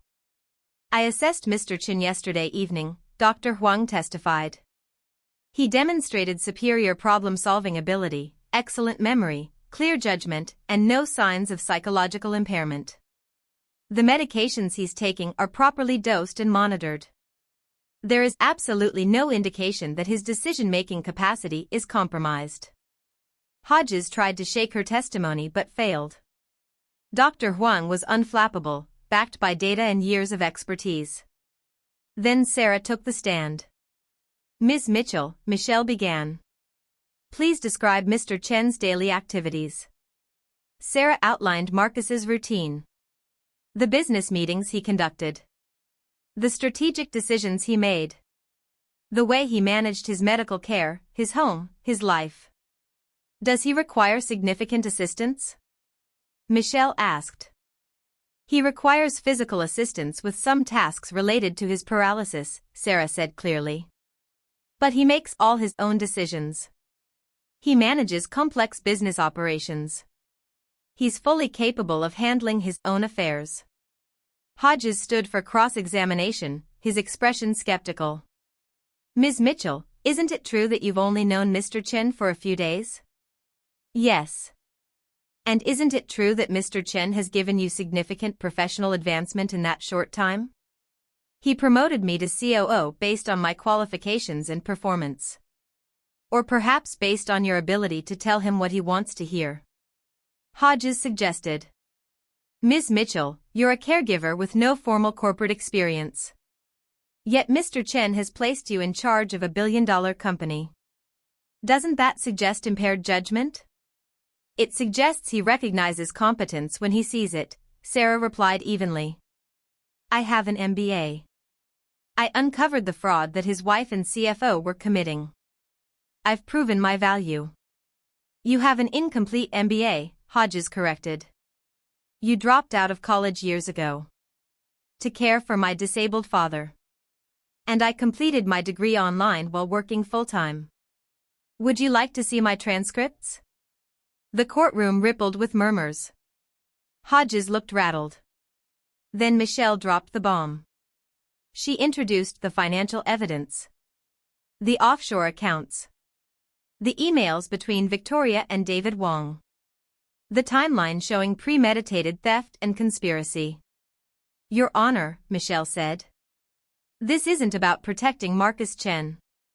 This is about Victoria Chen trying to cover up her own crimes by claiming her victim is incompetent. The evidence shows clearly that Mrs. Chen has been systematically stealing from her husband and his company. She's the one who should be investigated, not him. Judge Wu's expression had grown progressively colder as she reviewed the documents. She looked at Victoria with undisguised skepticism. Mrs. Chen, do you wish to respond to these allegations? Victoria stood, her composure finally cracking. Those documents are fabricated. Marcus is paranoid, delusional. He's manufacturing evidence to avoid accountability for his own mismanagement. Then you deny the existence of these offshore accounts?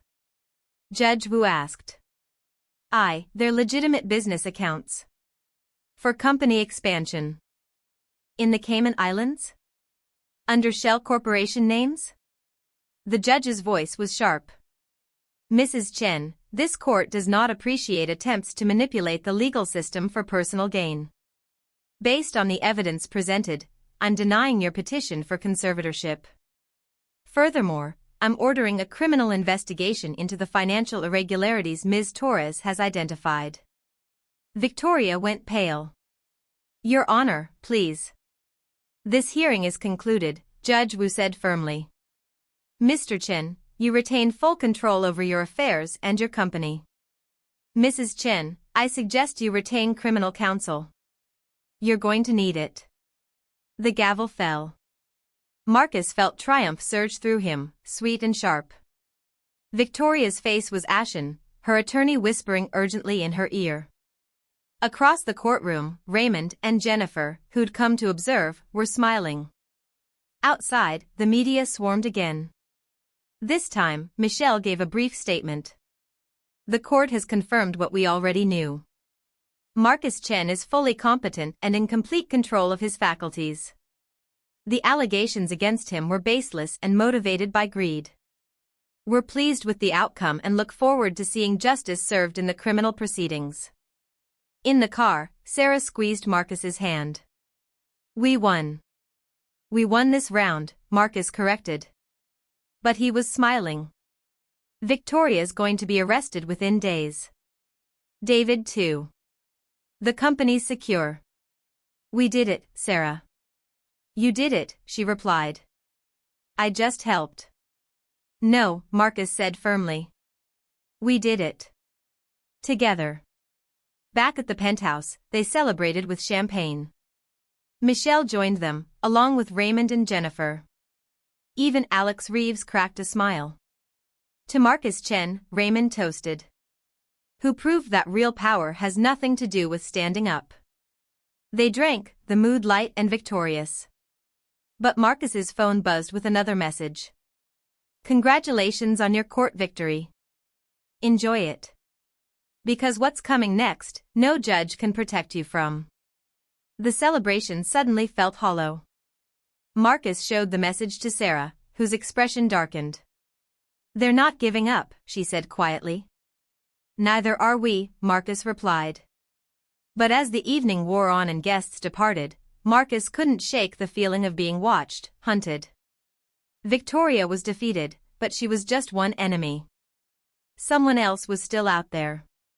Someone patient and dangerous. And sooner or later, they would make their move. 3 days after the court victory, Marcus woke to the smell of smoke. Not the sharp, immediate danger of fire, but something acrid and chemical drifting through the penthouse ventilation. He grabbed his phone, but before he could call for help, Alex Reeves burst through the bedroom door. "We need to move now," she said, her weapon drawn. Someone released tear gas in the building's HVAC system. The whole floor's compromised. Sarah appeared behind Alex, already dressed, a damp cloth pressed to her face. "Can you transfer?" Marcus's eyes were already watering, his throat burning. He nodded, moving quickly from bed to wheelchair while Alex covered the door. Sarah draped a wet towel over his face, and they headed for the private stairwell that led to the underground garage. The stairwell was clear, but Marcus heard chaos above and below. Other residents evacuating, alarms blaring, security personnel shouting instructions. Alex and her team formed a protective circle as they descended, weapons ready. "This is professional," Alex said into her radio. Someone wanted panic and confusion. Perfect cover for an attack. They reached the garage level. Marcus's specially modified SUV waited, but Alex held up a hand, scanning the area. "Team 2, sweep the vehicle. Check for tampering."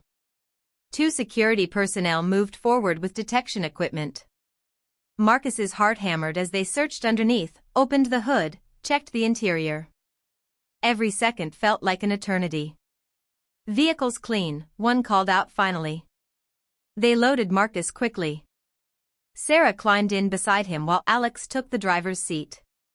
2 security vehicles bracketed them as they exited the garage into early morning fog. "Where are we going?" Marcus asked, pulling the towel from his face. "Safe house in Marin County," Alex replied. "Fully secured, off any registry that connects to you.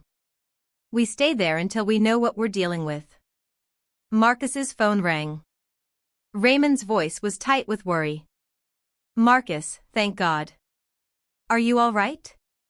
"We're clear." "What's happening at the building?" "Fire department's evacuating everyone.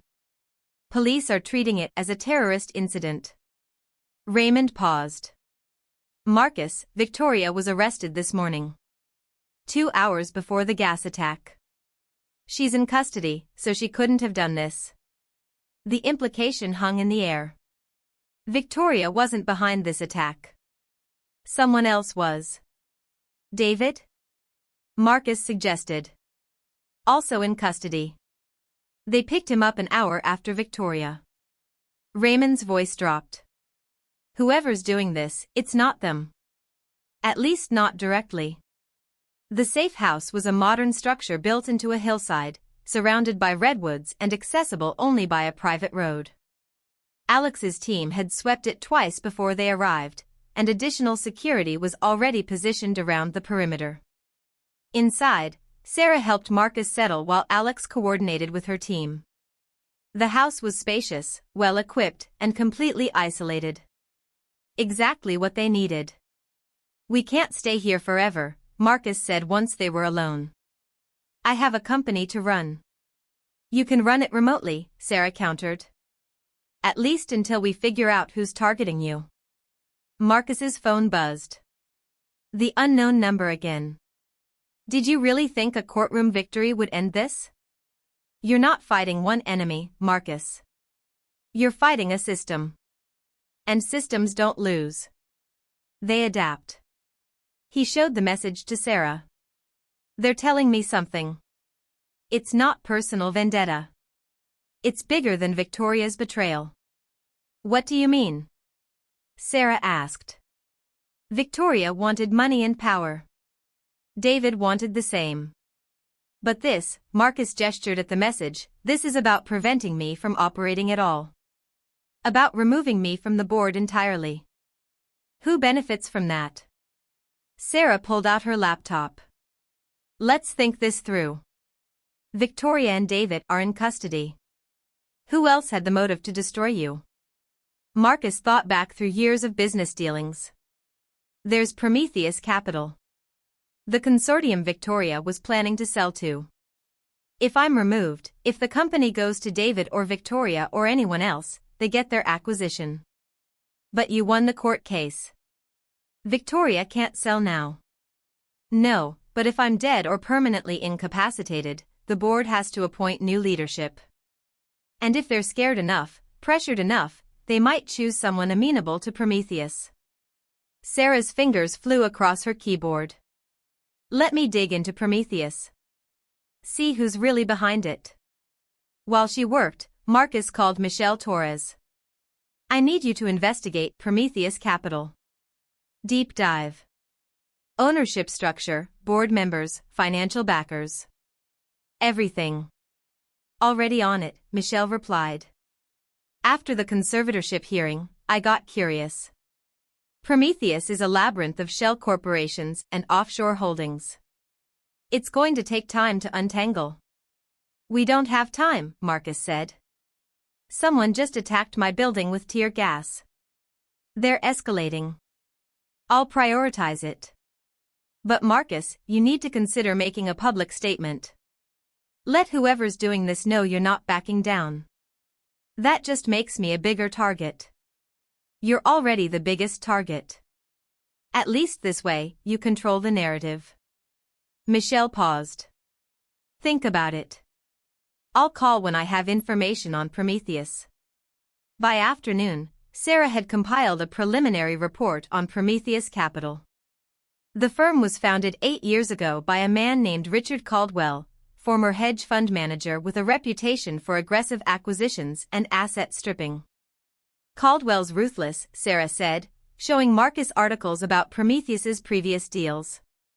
He identifies undervalued companies, takes them over, liquidates everything valuable, and leaves the shell to collapse.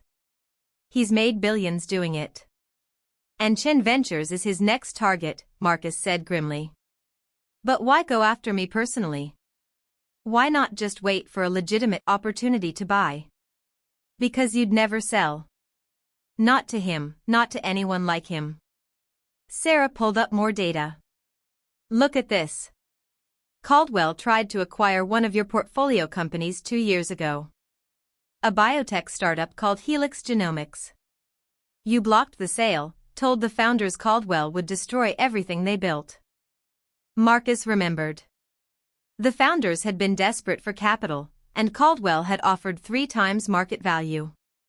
But Marcus had talked them out of it, helped them find alternative funding, and saved the company. Caldwell holds grudges, Sarah continued. There are lawsuits, complaints from former partners, allegations of intimidation and corporate espionage. Nothing's ever stuck, but the pattern's clear. So this is revenge in business, Marcus said. He wants Chen Ventures, and he wants to punish me for costing him Helix Genomics. Exactly. And with Victoria's cooperation, he almost had both. Sarah's expression was troubled. But Marcus, if Caldwell's behind this, we're dealing with someone who has unlimited resources and no moral boundaries. He's not going to stop because you won a court case. Then we need to expose him before he makes another move. Marcus reached for his phone. I'm calling Raymond. We need an emergency board meeting. And we need to make sure Prometheus Capital never gets anywhere near Chen Ventures. The board meeting convened virtually an hour later. Marcus didn't waste time with pleasantries. Prometheus Capital has been orchestrating a hostile takeover of this company, he said bluntly. Victoria and David were their inside agents. The attacks on me, the fraud, the conservatorship petition, all of it was designed to destabilize leadership and force a sale. That's a serious allegation, Thomas Brennan said. Do you have proof? I have a pattern. I have a motive. And I have ongoing threats that started the moment Victoria's coup failed. Marcus shared the threatening messages on screen. Someone wants me removed permanently. Prometheus is the only entity that benefits. Jennifer leaned forward. What are you proposing? I'm proposing we go nuclear.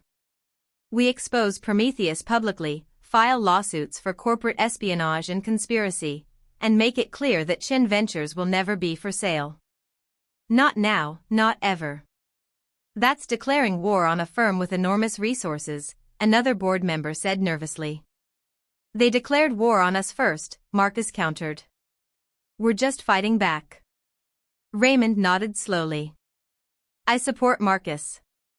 Prometheus has a history of destroying companies. If we don't stop them now, they'll keep coming at us until something breaks. The vote was close, but it passed.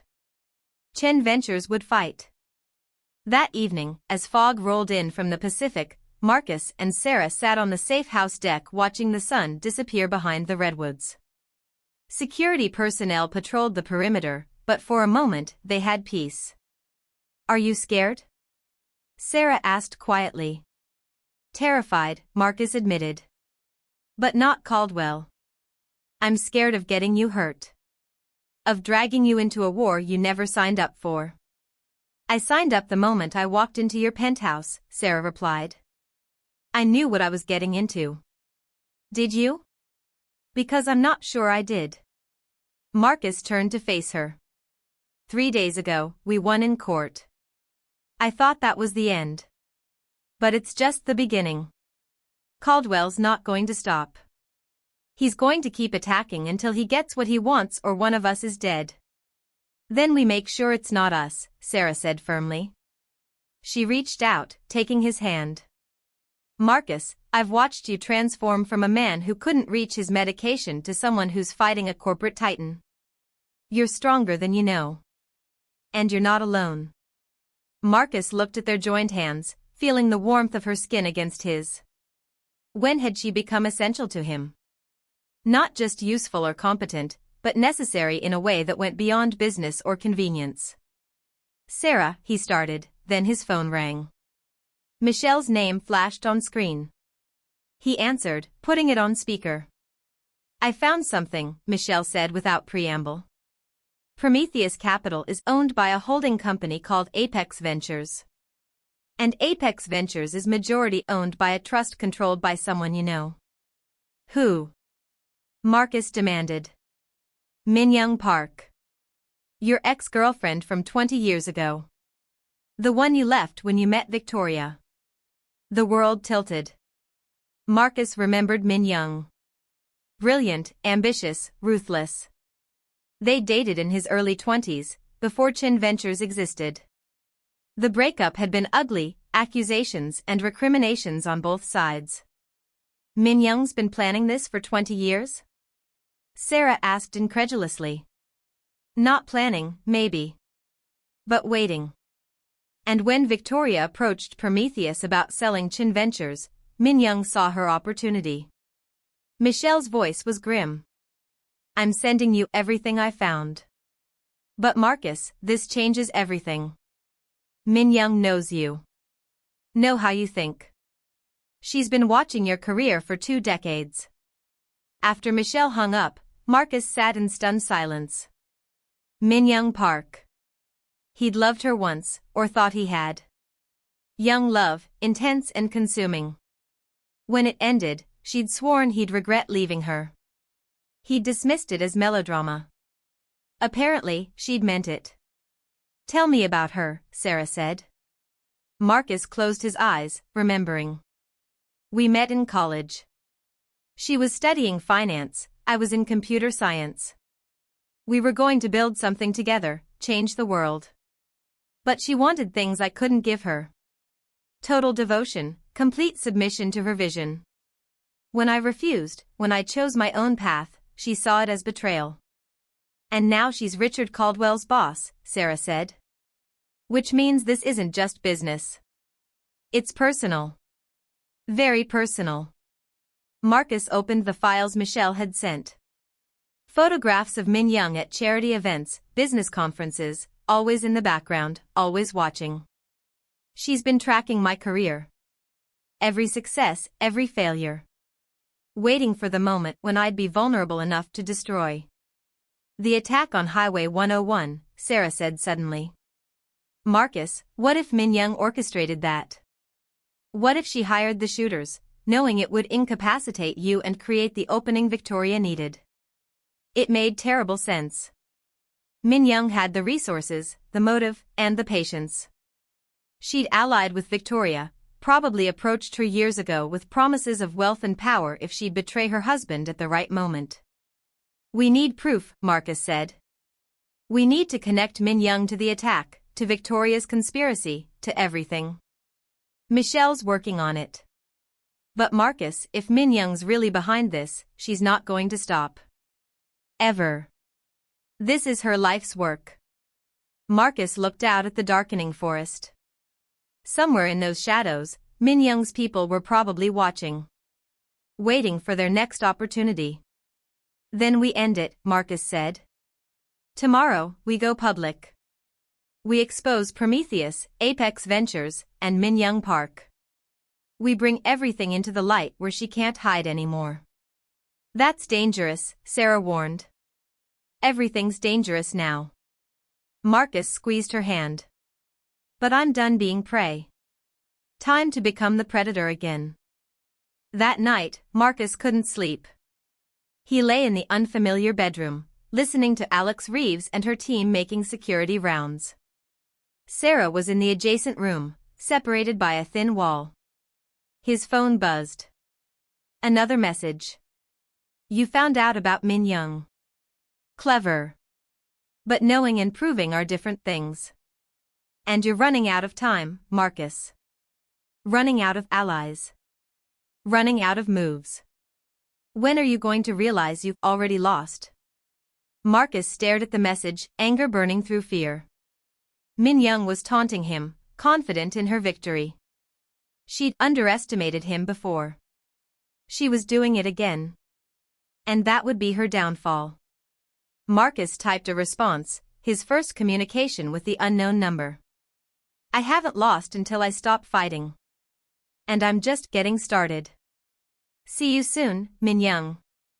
He hit send, then turned off his phone. Tomorrow, the real war would begin. And this time, Marcus wasn't fighting for his company or his reputation. He was fighting for survival. His and Sarah's. And he would win. No matter what it cost. Morning brought clarity and purpose. Marcus woke at dawn, his mind sharp with strategy. Sarah was already in the kitchen, coffee brewing, her laptop open on the counter displaying financial data. Couldn't sleep either? Marcus asked, wheeling into the room. Too much to process. Sarah poured him coffee. I've been digging deeper into Min Young's network. She's connected to half the venture capital firms in Silicon Valley. She's been positioning herself for years, building alliances, gathering leverage. Which means going public might not be enough, Marcus said. We need something that destroys her credibility completely. Something she can't spin or explain away. Alex Reeves entered, her expression serious. We've got movement. 3 vehicles passed the access road twice in the last hour. Different makes, different drivers, but coordinated timing. Someone's surveilling the property. How long until they make a move? Marcus asked. Could be hours, could be days. But they know you're here now. Alex crossed her arms. I recommend we relocate again. Somewhere more defensible. No. Marcus's voice was firm. We're done running. If they want to come at us, let them come. But we're going to be ready. Sarah looked at him sharply. Marcus, that's suicide. It's a strategy. Right now, Min Young thinks she has us cornered, scared, and reactive. We flip that script. We make her people come to us on our terms, and when they do, we document everything. Evidence we can use in court. You want to set a trap, Alex said slowly, understanding dawning in her eyes. Exactly. Can you do it? Alex considered, then nodded. I'd need additional personnel. Surveillance equipment. Legal authorization to detain intruders. I'll get Michelle to handle the legal side. You handle the tactical. Marcus turned to Sarah. And you're going to help me make a public statement that forces Min Young's hand. 2 hours later, they were ready. Michelle had secured a temporary restraining order against Min Young Park and Prometheus Capital based on the threatening messages and the building attack. Alex had positioned her expanded team throughout the property, cameras hidden, response protocols established. And Marcus sat in front of a camera, Sarah beside him, ready to tell their story.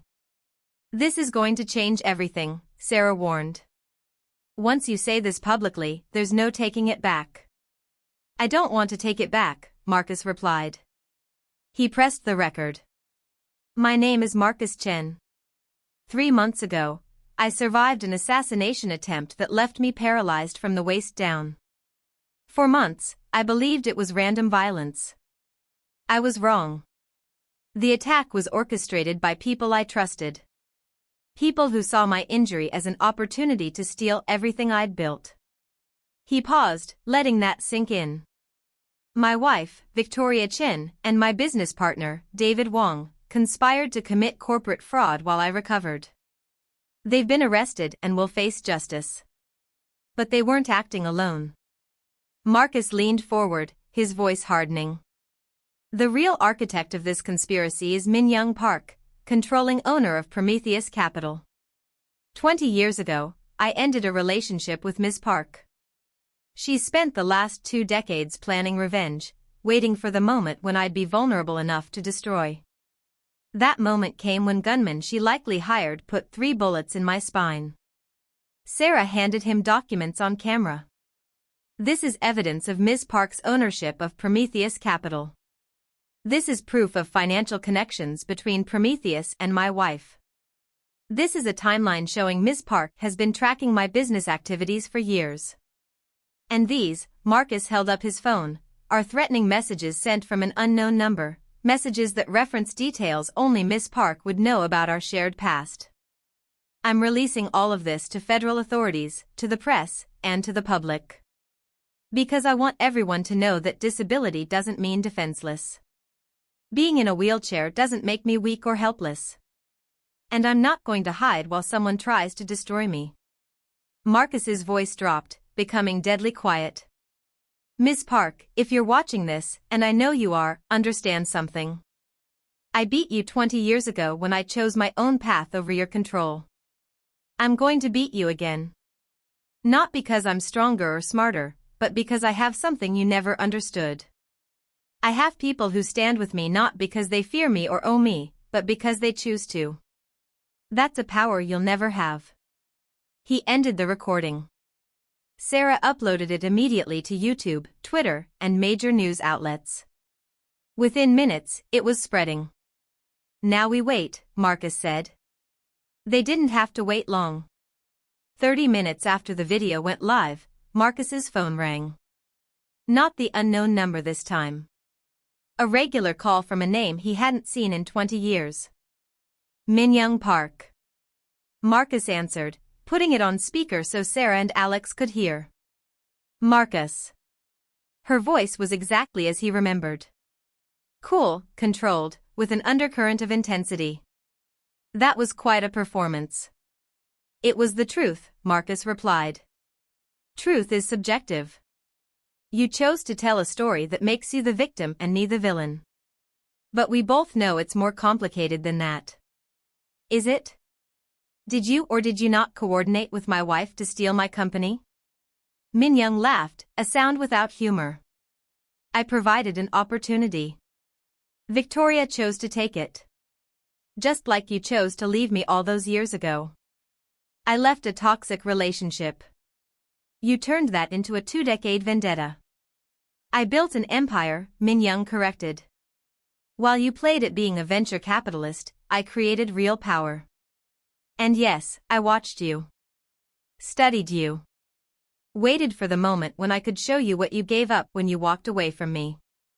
So you admit it, Sarah interjected. You orchestrated everything. And who are you? Min Young's voice sharpened. The nurse? The caregiver? Does Marcus know you're just another Victoria waiting to happen? Another opportunist who saw a vulnerable man and decided to exploit him? Sarah is nothing like Victoria, Marcus said coldly. Of course not. Victoria was beautiful, sophisticated, and connected. This one is practical, efficient, and forgettable. You've downgraded, Marcus. That must hurt almost as much as the paralysis. Sarah's face flushed with anger, but she kept her voice steady. At least I didn't spend 20 years obsessing over a failed relationship like a stalker. The line went silent for a long moment. When Min Young spoke again, her control had slipped. You think you've won? Do you think releasing that video changes anything? I have lawyers who will destroy every claim you made. I have connections in law enforcement who will bury your evidence. And I have patience, Marcus. Endless patience. You might win today, tomorrow, next month. But eventually, you'll slip. And when you do, I'll be there. I'm counting on it, Marcus said. Because unlike you, I don't need years to destroy my enemies. I just need them to make one mistake. And Min Young, you just made yours. What are you talking about? This call. You couldn't help yourself. You had to respond, had to try to intimidate us. And while you've been talking, my attorney has been recording every word. Threats, admission of surveillance, acknowledgement of connection to Victoria. You just gave us everything we need. Min Young's sharp intake of breath was audible. You're bluffing. California is a one-party consent state for call recording. I can use this legally. And I will. Marcus leaned closer to the phone. It's over, Min Young. You lost. Not because I'm better than you, but because you're still the same person you were 20 years ago. Obsessive, vindictive, unable to let go. That's not power. That's a weakness. This isn't over, Min Young hissed. Yes, it is. Enjoy prison. I hear they have excellent physical therapy programs there. Maybe you can learn what real recovery looks like. Marcus ended the call. Sarah stared at him. Did we just get her confession?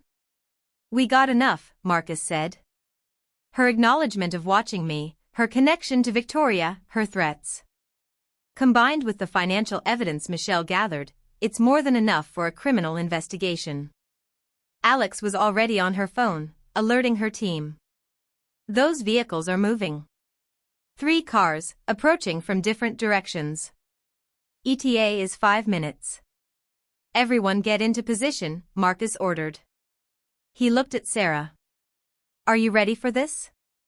Ready, Sarah confirmed, her voice steady despite the fear in her eyes. They moved to the reinforced safe room Alex's team had established in the center of the house.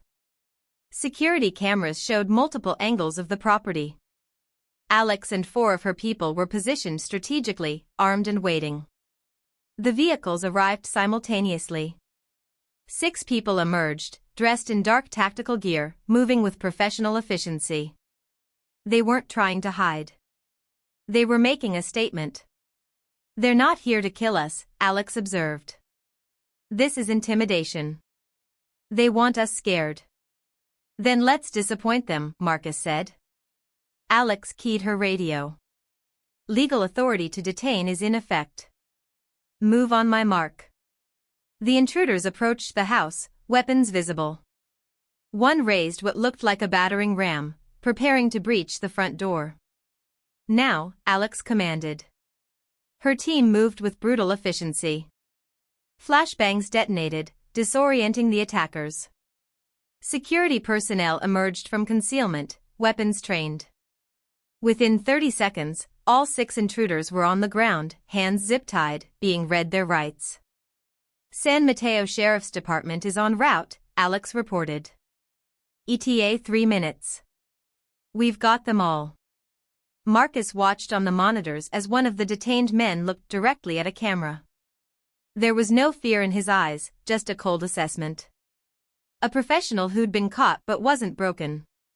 That's not fear, Sarah said quietly. He's not worried. She was right. These weren't random thugs. They were experienced operators who knew how the system worked, who probably had lawyers ready to bail them out within hours. It doesn't matter, Marcus said. They came onto private property with weapons. Alex's team documented everything. It's more evidence connecting Min Young to direct threats and intimidation. Sheriff's deputies arrived, taking custody of the detainees. Marcus gave a statement, professional and detailed. Michelle arrived an hour later with additional attorneys and federal investigators from the FBI's Corporate Crimes Division. The video you released has gone viral, Michelle reported. 10 million views in 2 hours. News outlets are running with the story. And the FBI wants to talk to you about Min Young Park's activities. Good, Marcus said.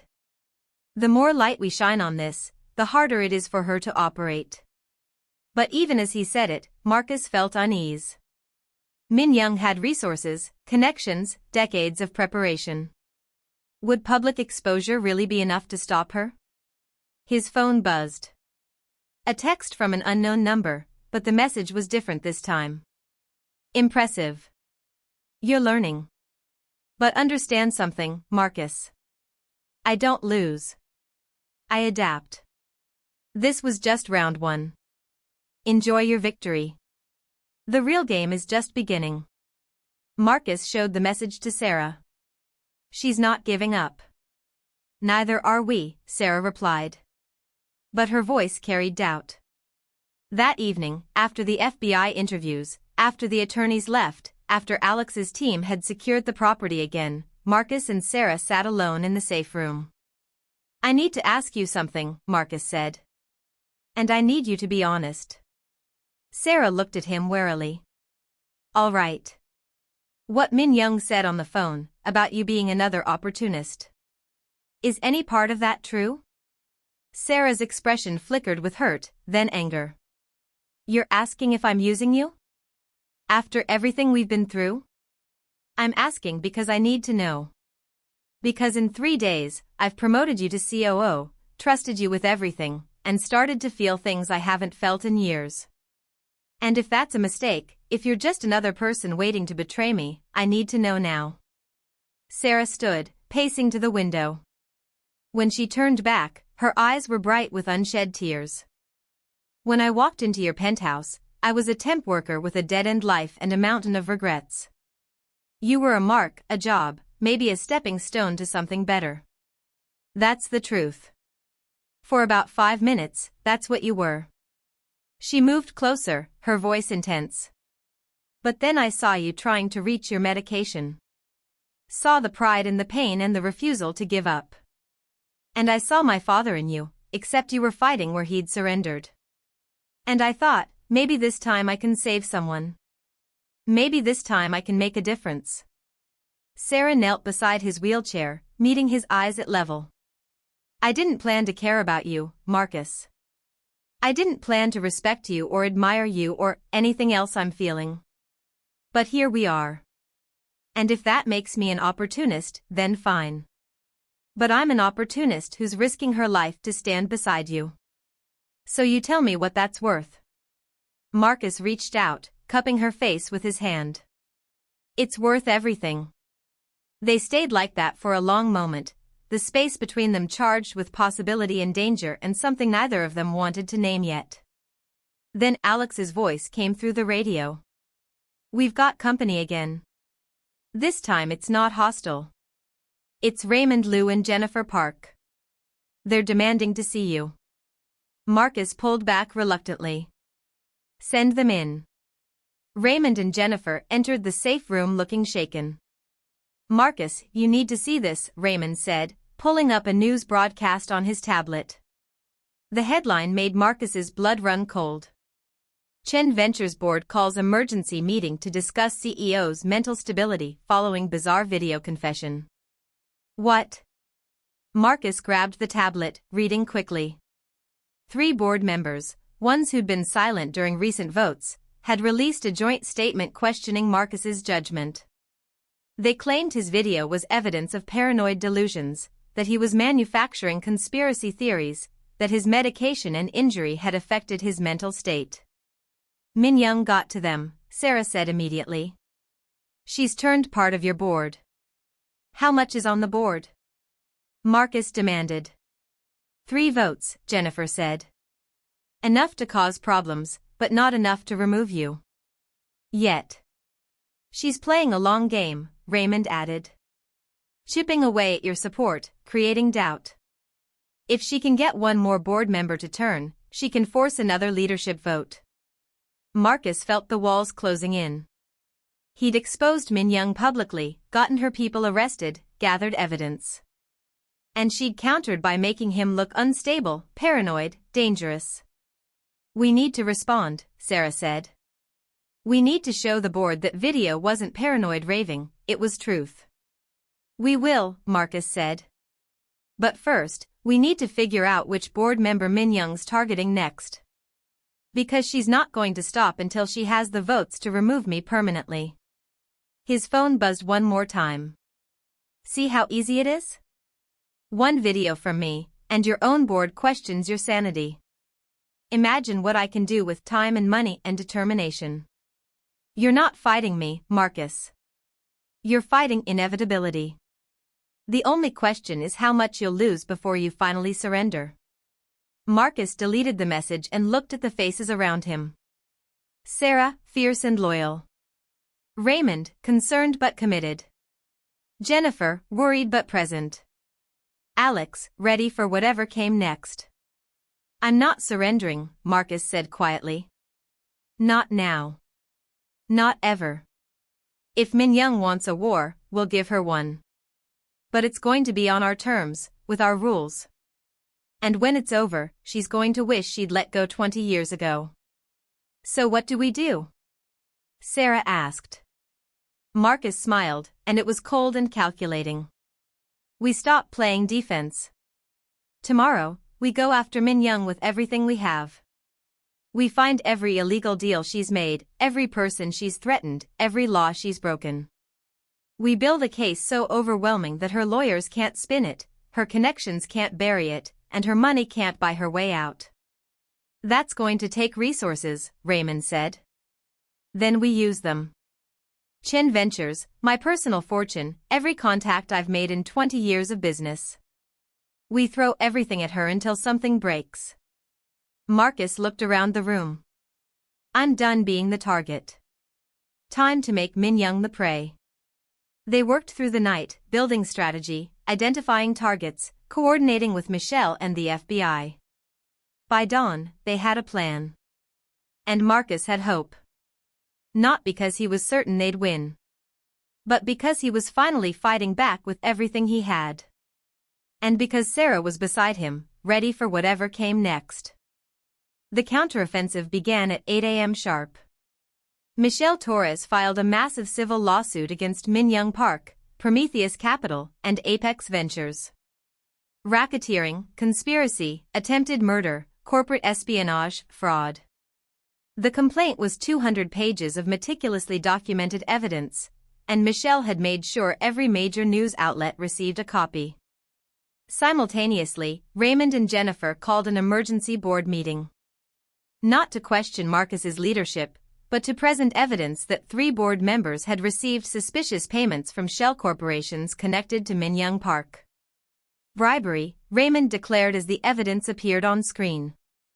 Thomas Brennan, Michael Chang, and David Sterling each received between $500,000 and $1.2 million in the past 6 months from entities controlled by Apex Ventures. Thomas's face went pale on the video call. Those were legitimate consulting fees.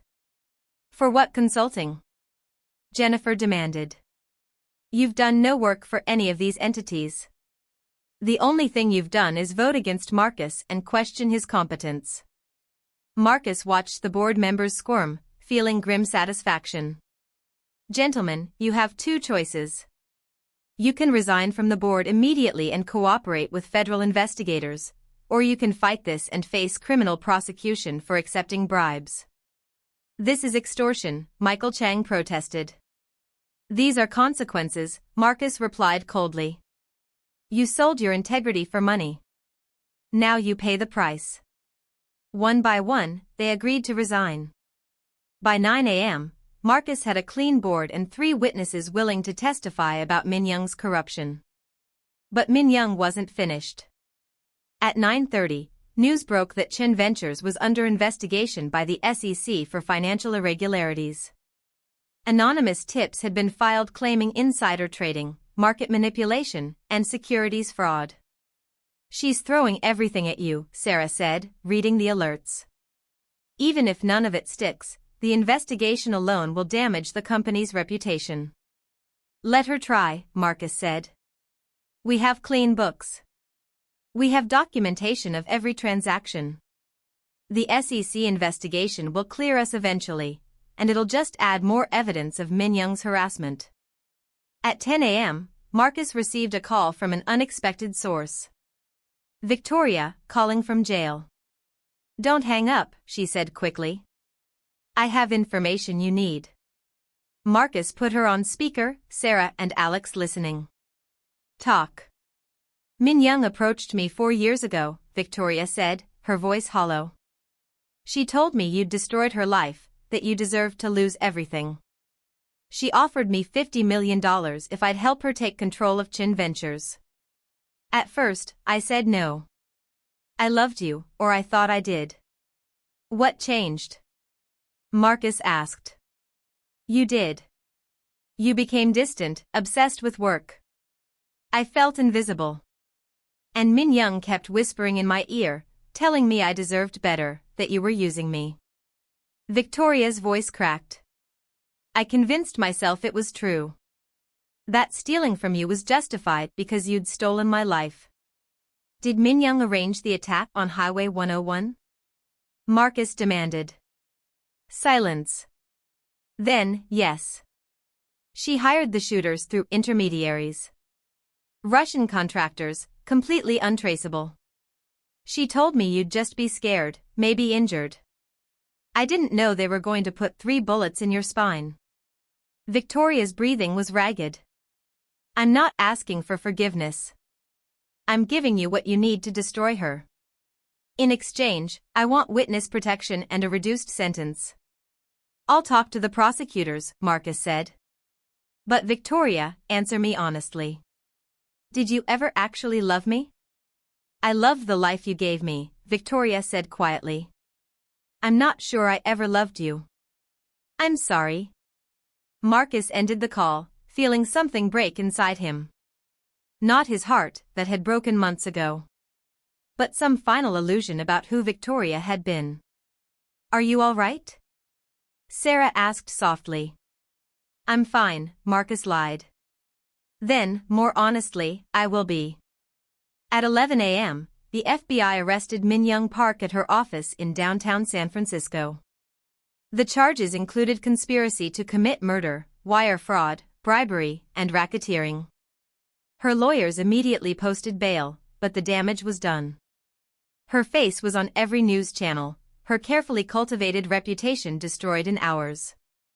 At noon, Chen Ventures' stock price stabilized. Investors who'd been panicking about the SEC investigation saw the evidence of Min Young's conspiracy and realized Marcus was the victim, not the criminal.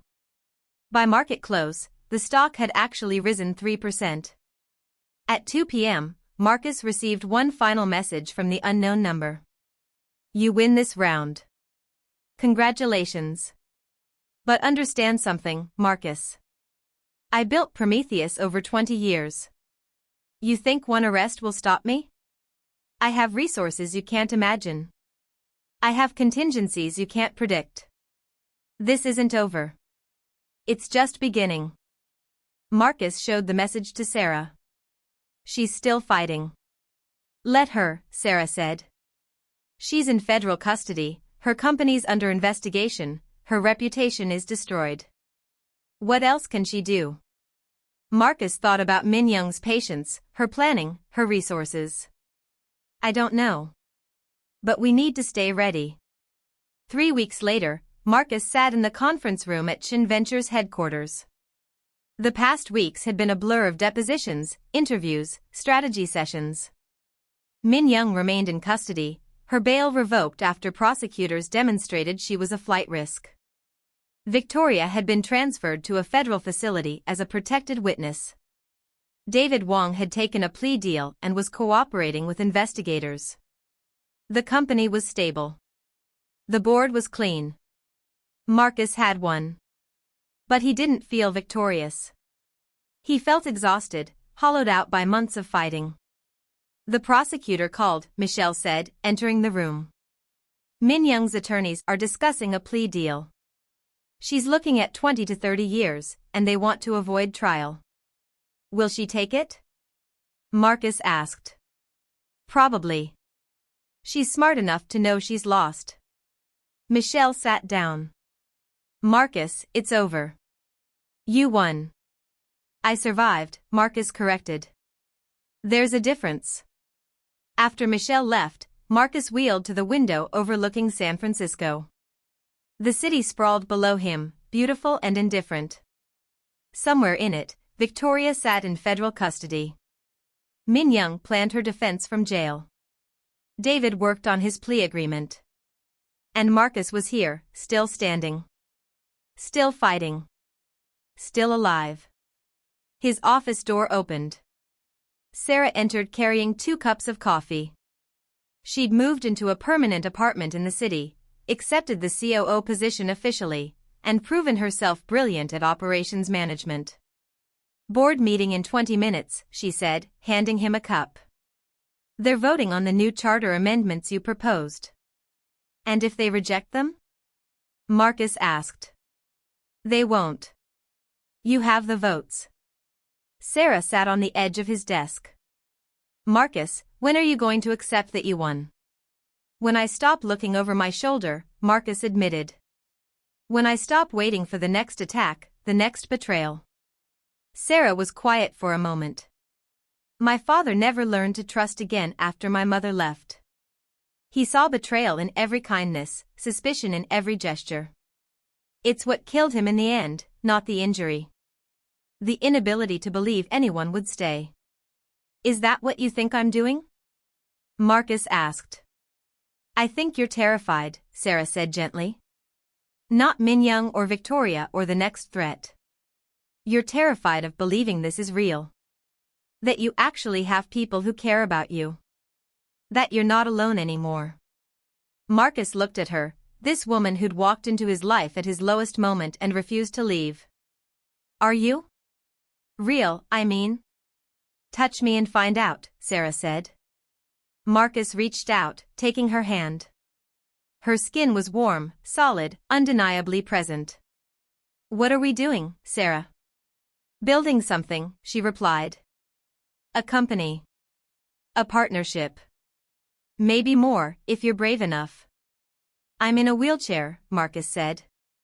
I'm paralyzed. I'm damaged goods. You're the strongest person I know, Sarah countered. The wheelchair is just how you move. It doesn't define you any more than my history defines me. She leaned closer. Marcus, I'm not here because you're weak. I'm here because you're strong. Because you fought back when anyone else would have surrendered. Because you proved that disability doesn't mean powerlessness.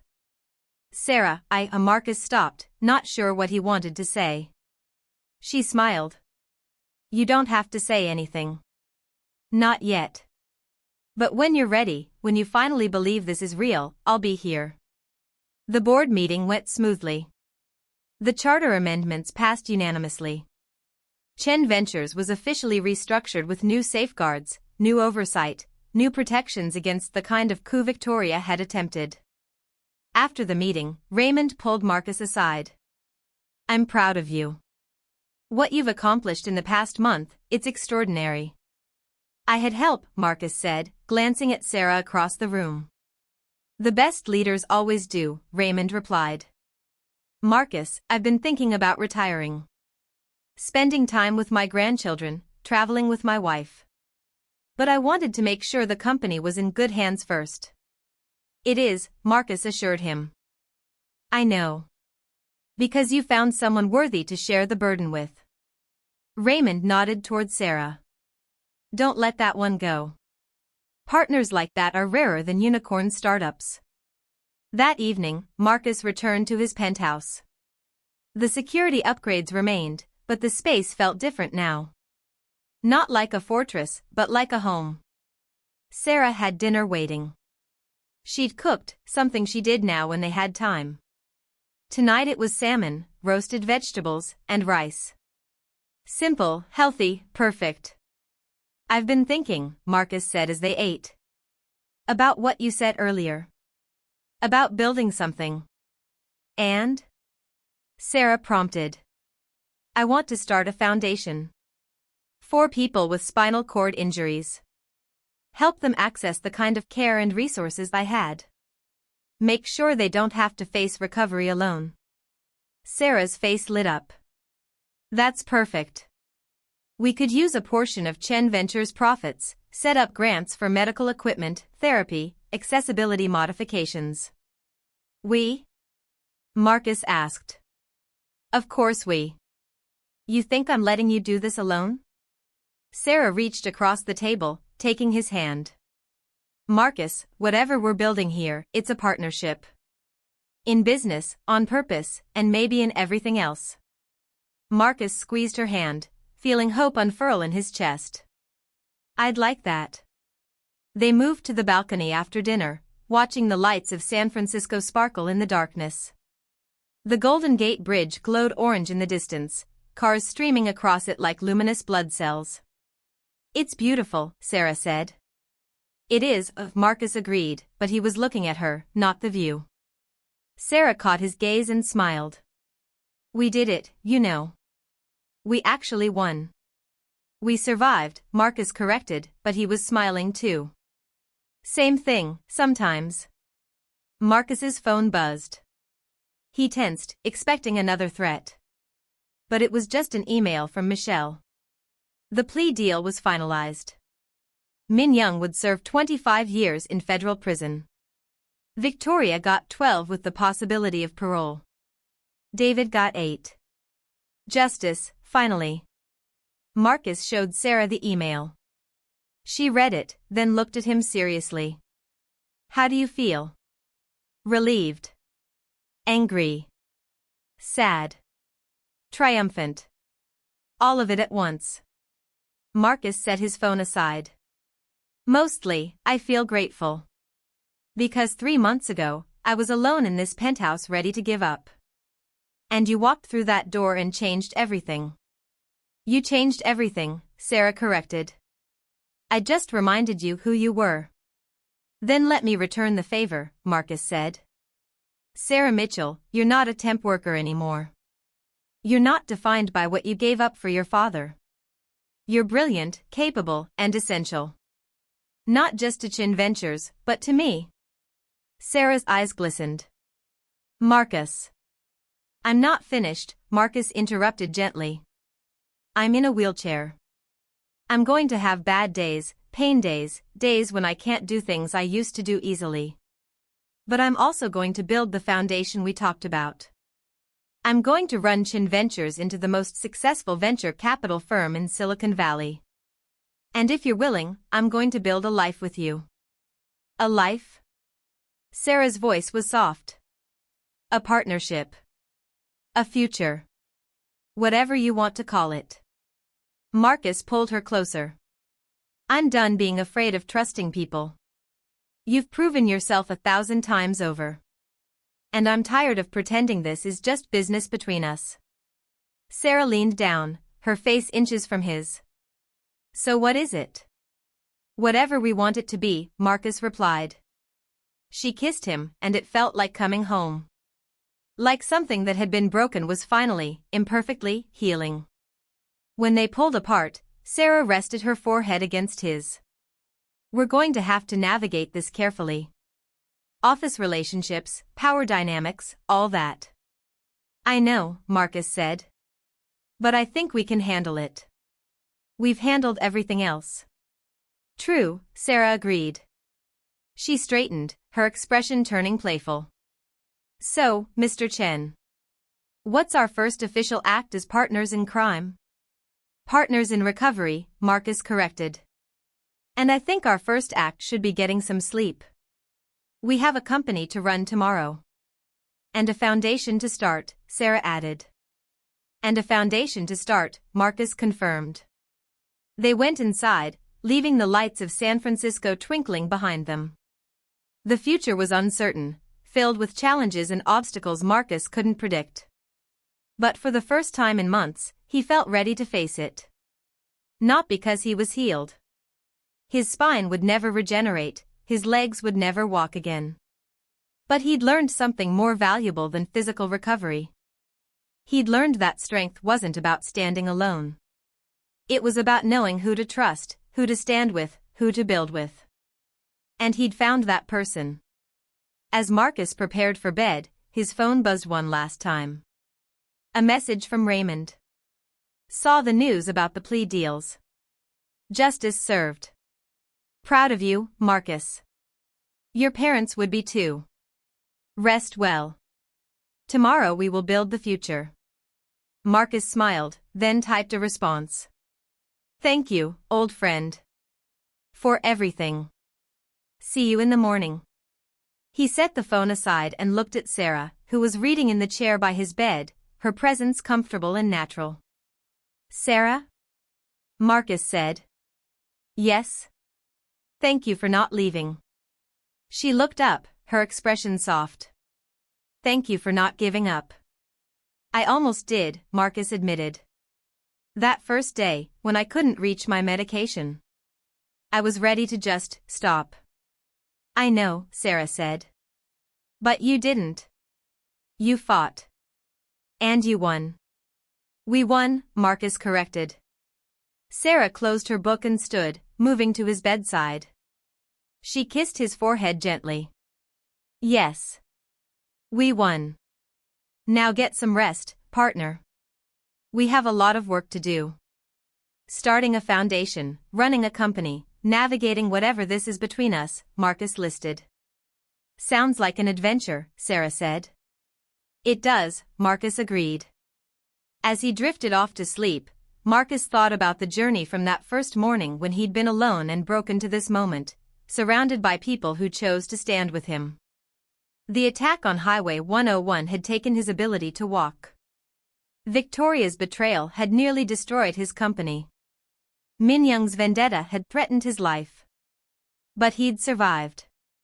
More than survived, he'd rebuilt himself into something stronger than before. Not despite his wheelchair, but because of what it had taught him about resilience, trust, and the true nature of power. Tomorrow will bring new challenges. The foundation would require work. The company needed continued leadership. His relationship with Sarah would need careful navigation. But Marcus was ready. Because he'd learned the most important lesson of all, falling didn't mean failure. Getting up, in whatever way you could, that was victory. And Marcus Chen was done falling. He was rising. One day at a time, one decision at a time, one partnership at a time. The fallen empire was rebuilding. And this time, it would be built on something stronger than ambition or fear. It would be built on trust, loyalty, and the unbreakable bond between people who choose to stand together. Marcus smiled in the darkness, Sarah's presence in the next room a comfort he'd never expected to have again. Tomorrow, they will change the world. But tonight, he will rest.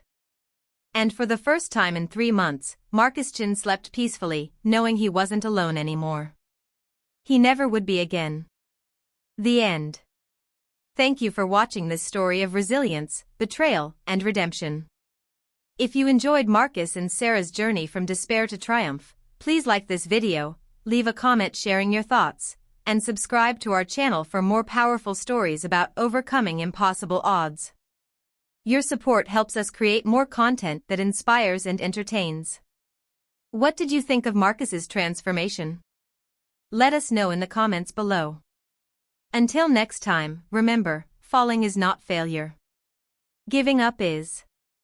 Keep fighting, keep rising, and never surrender.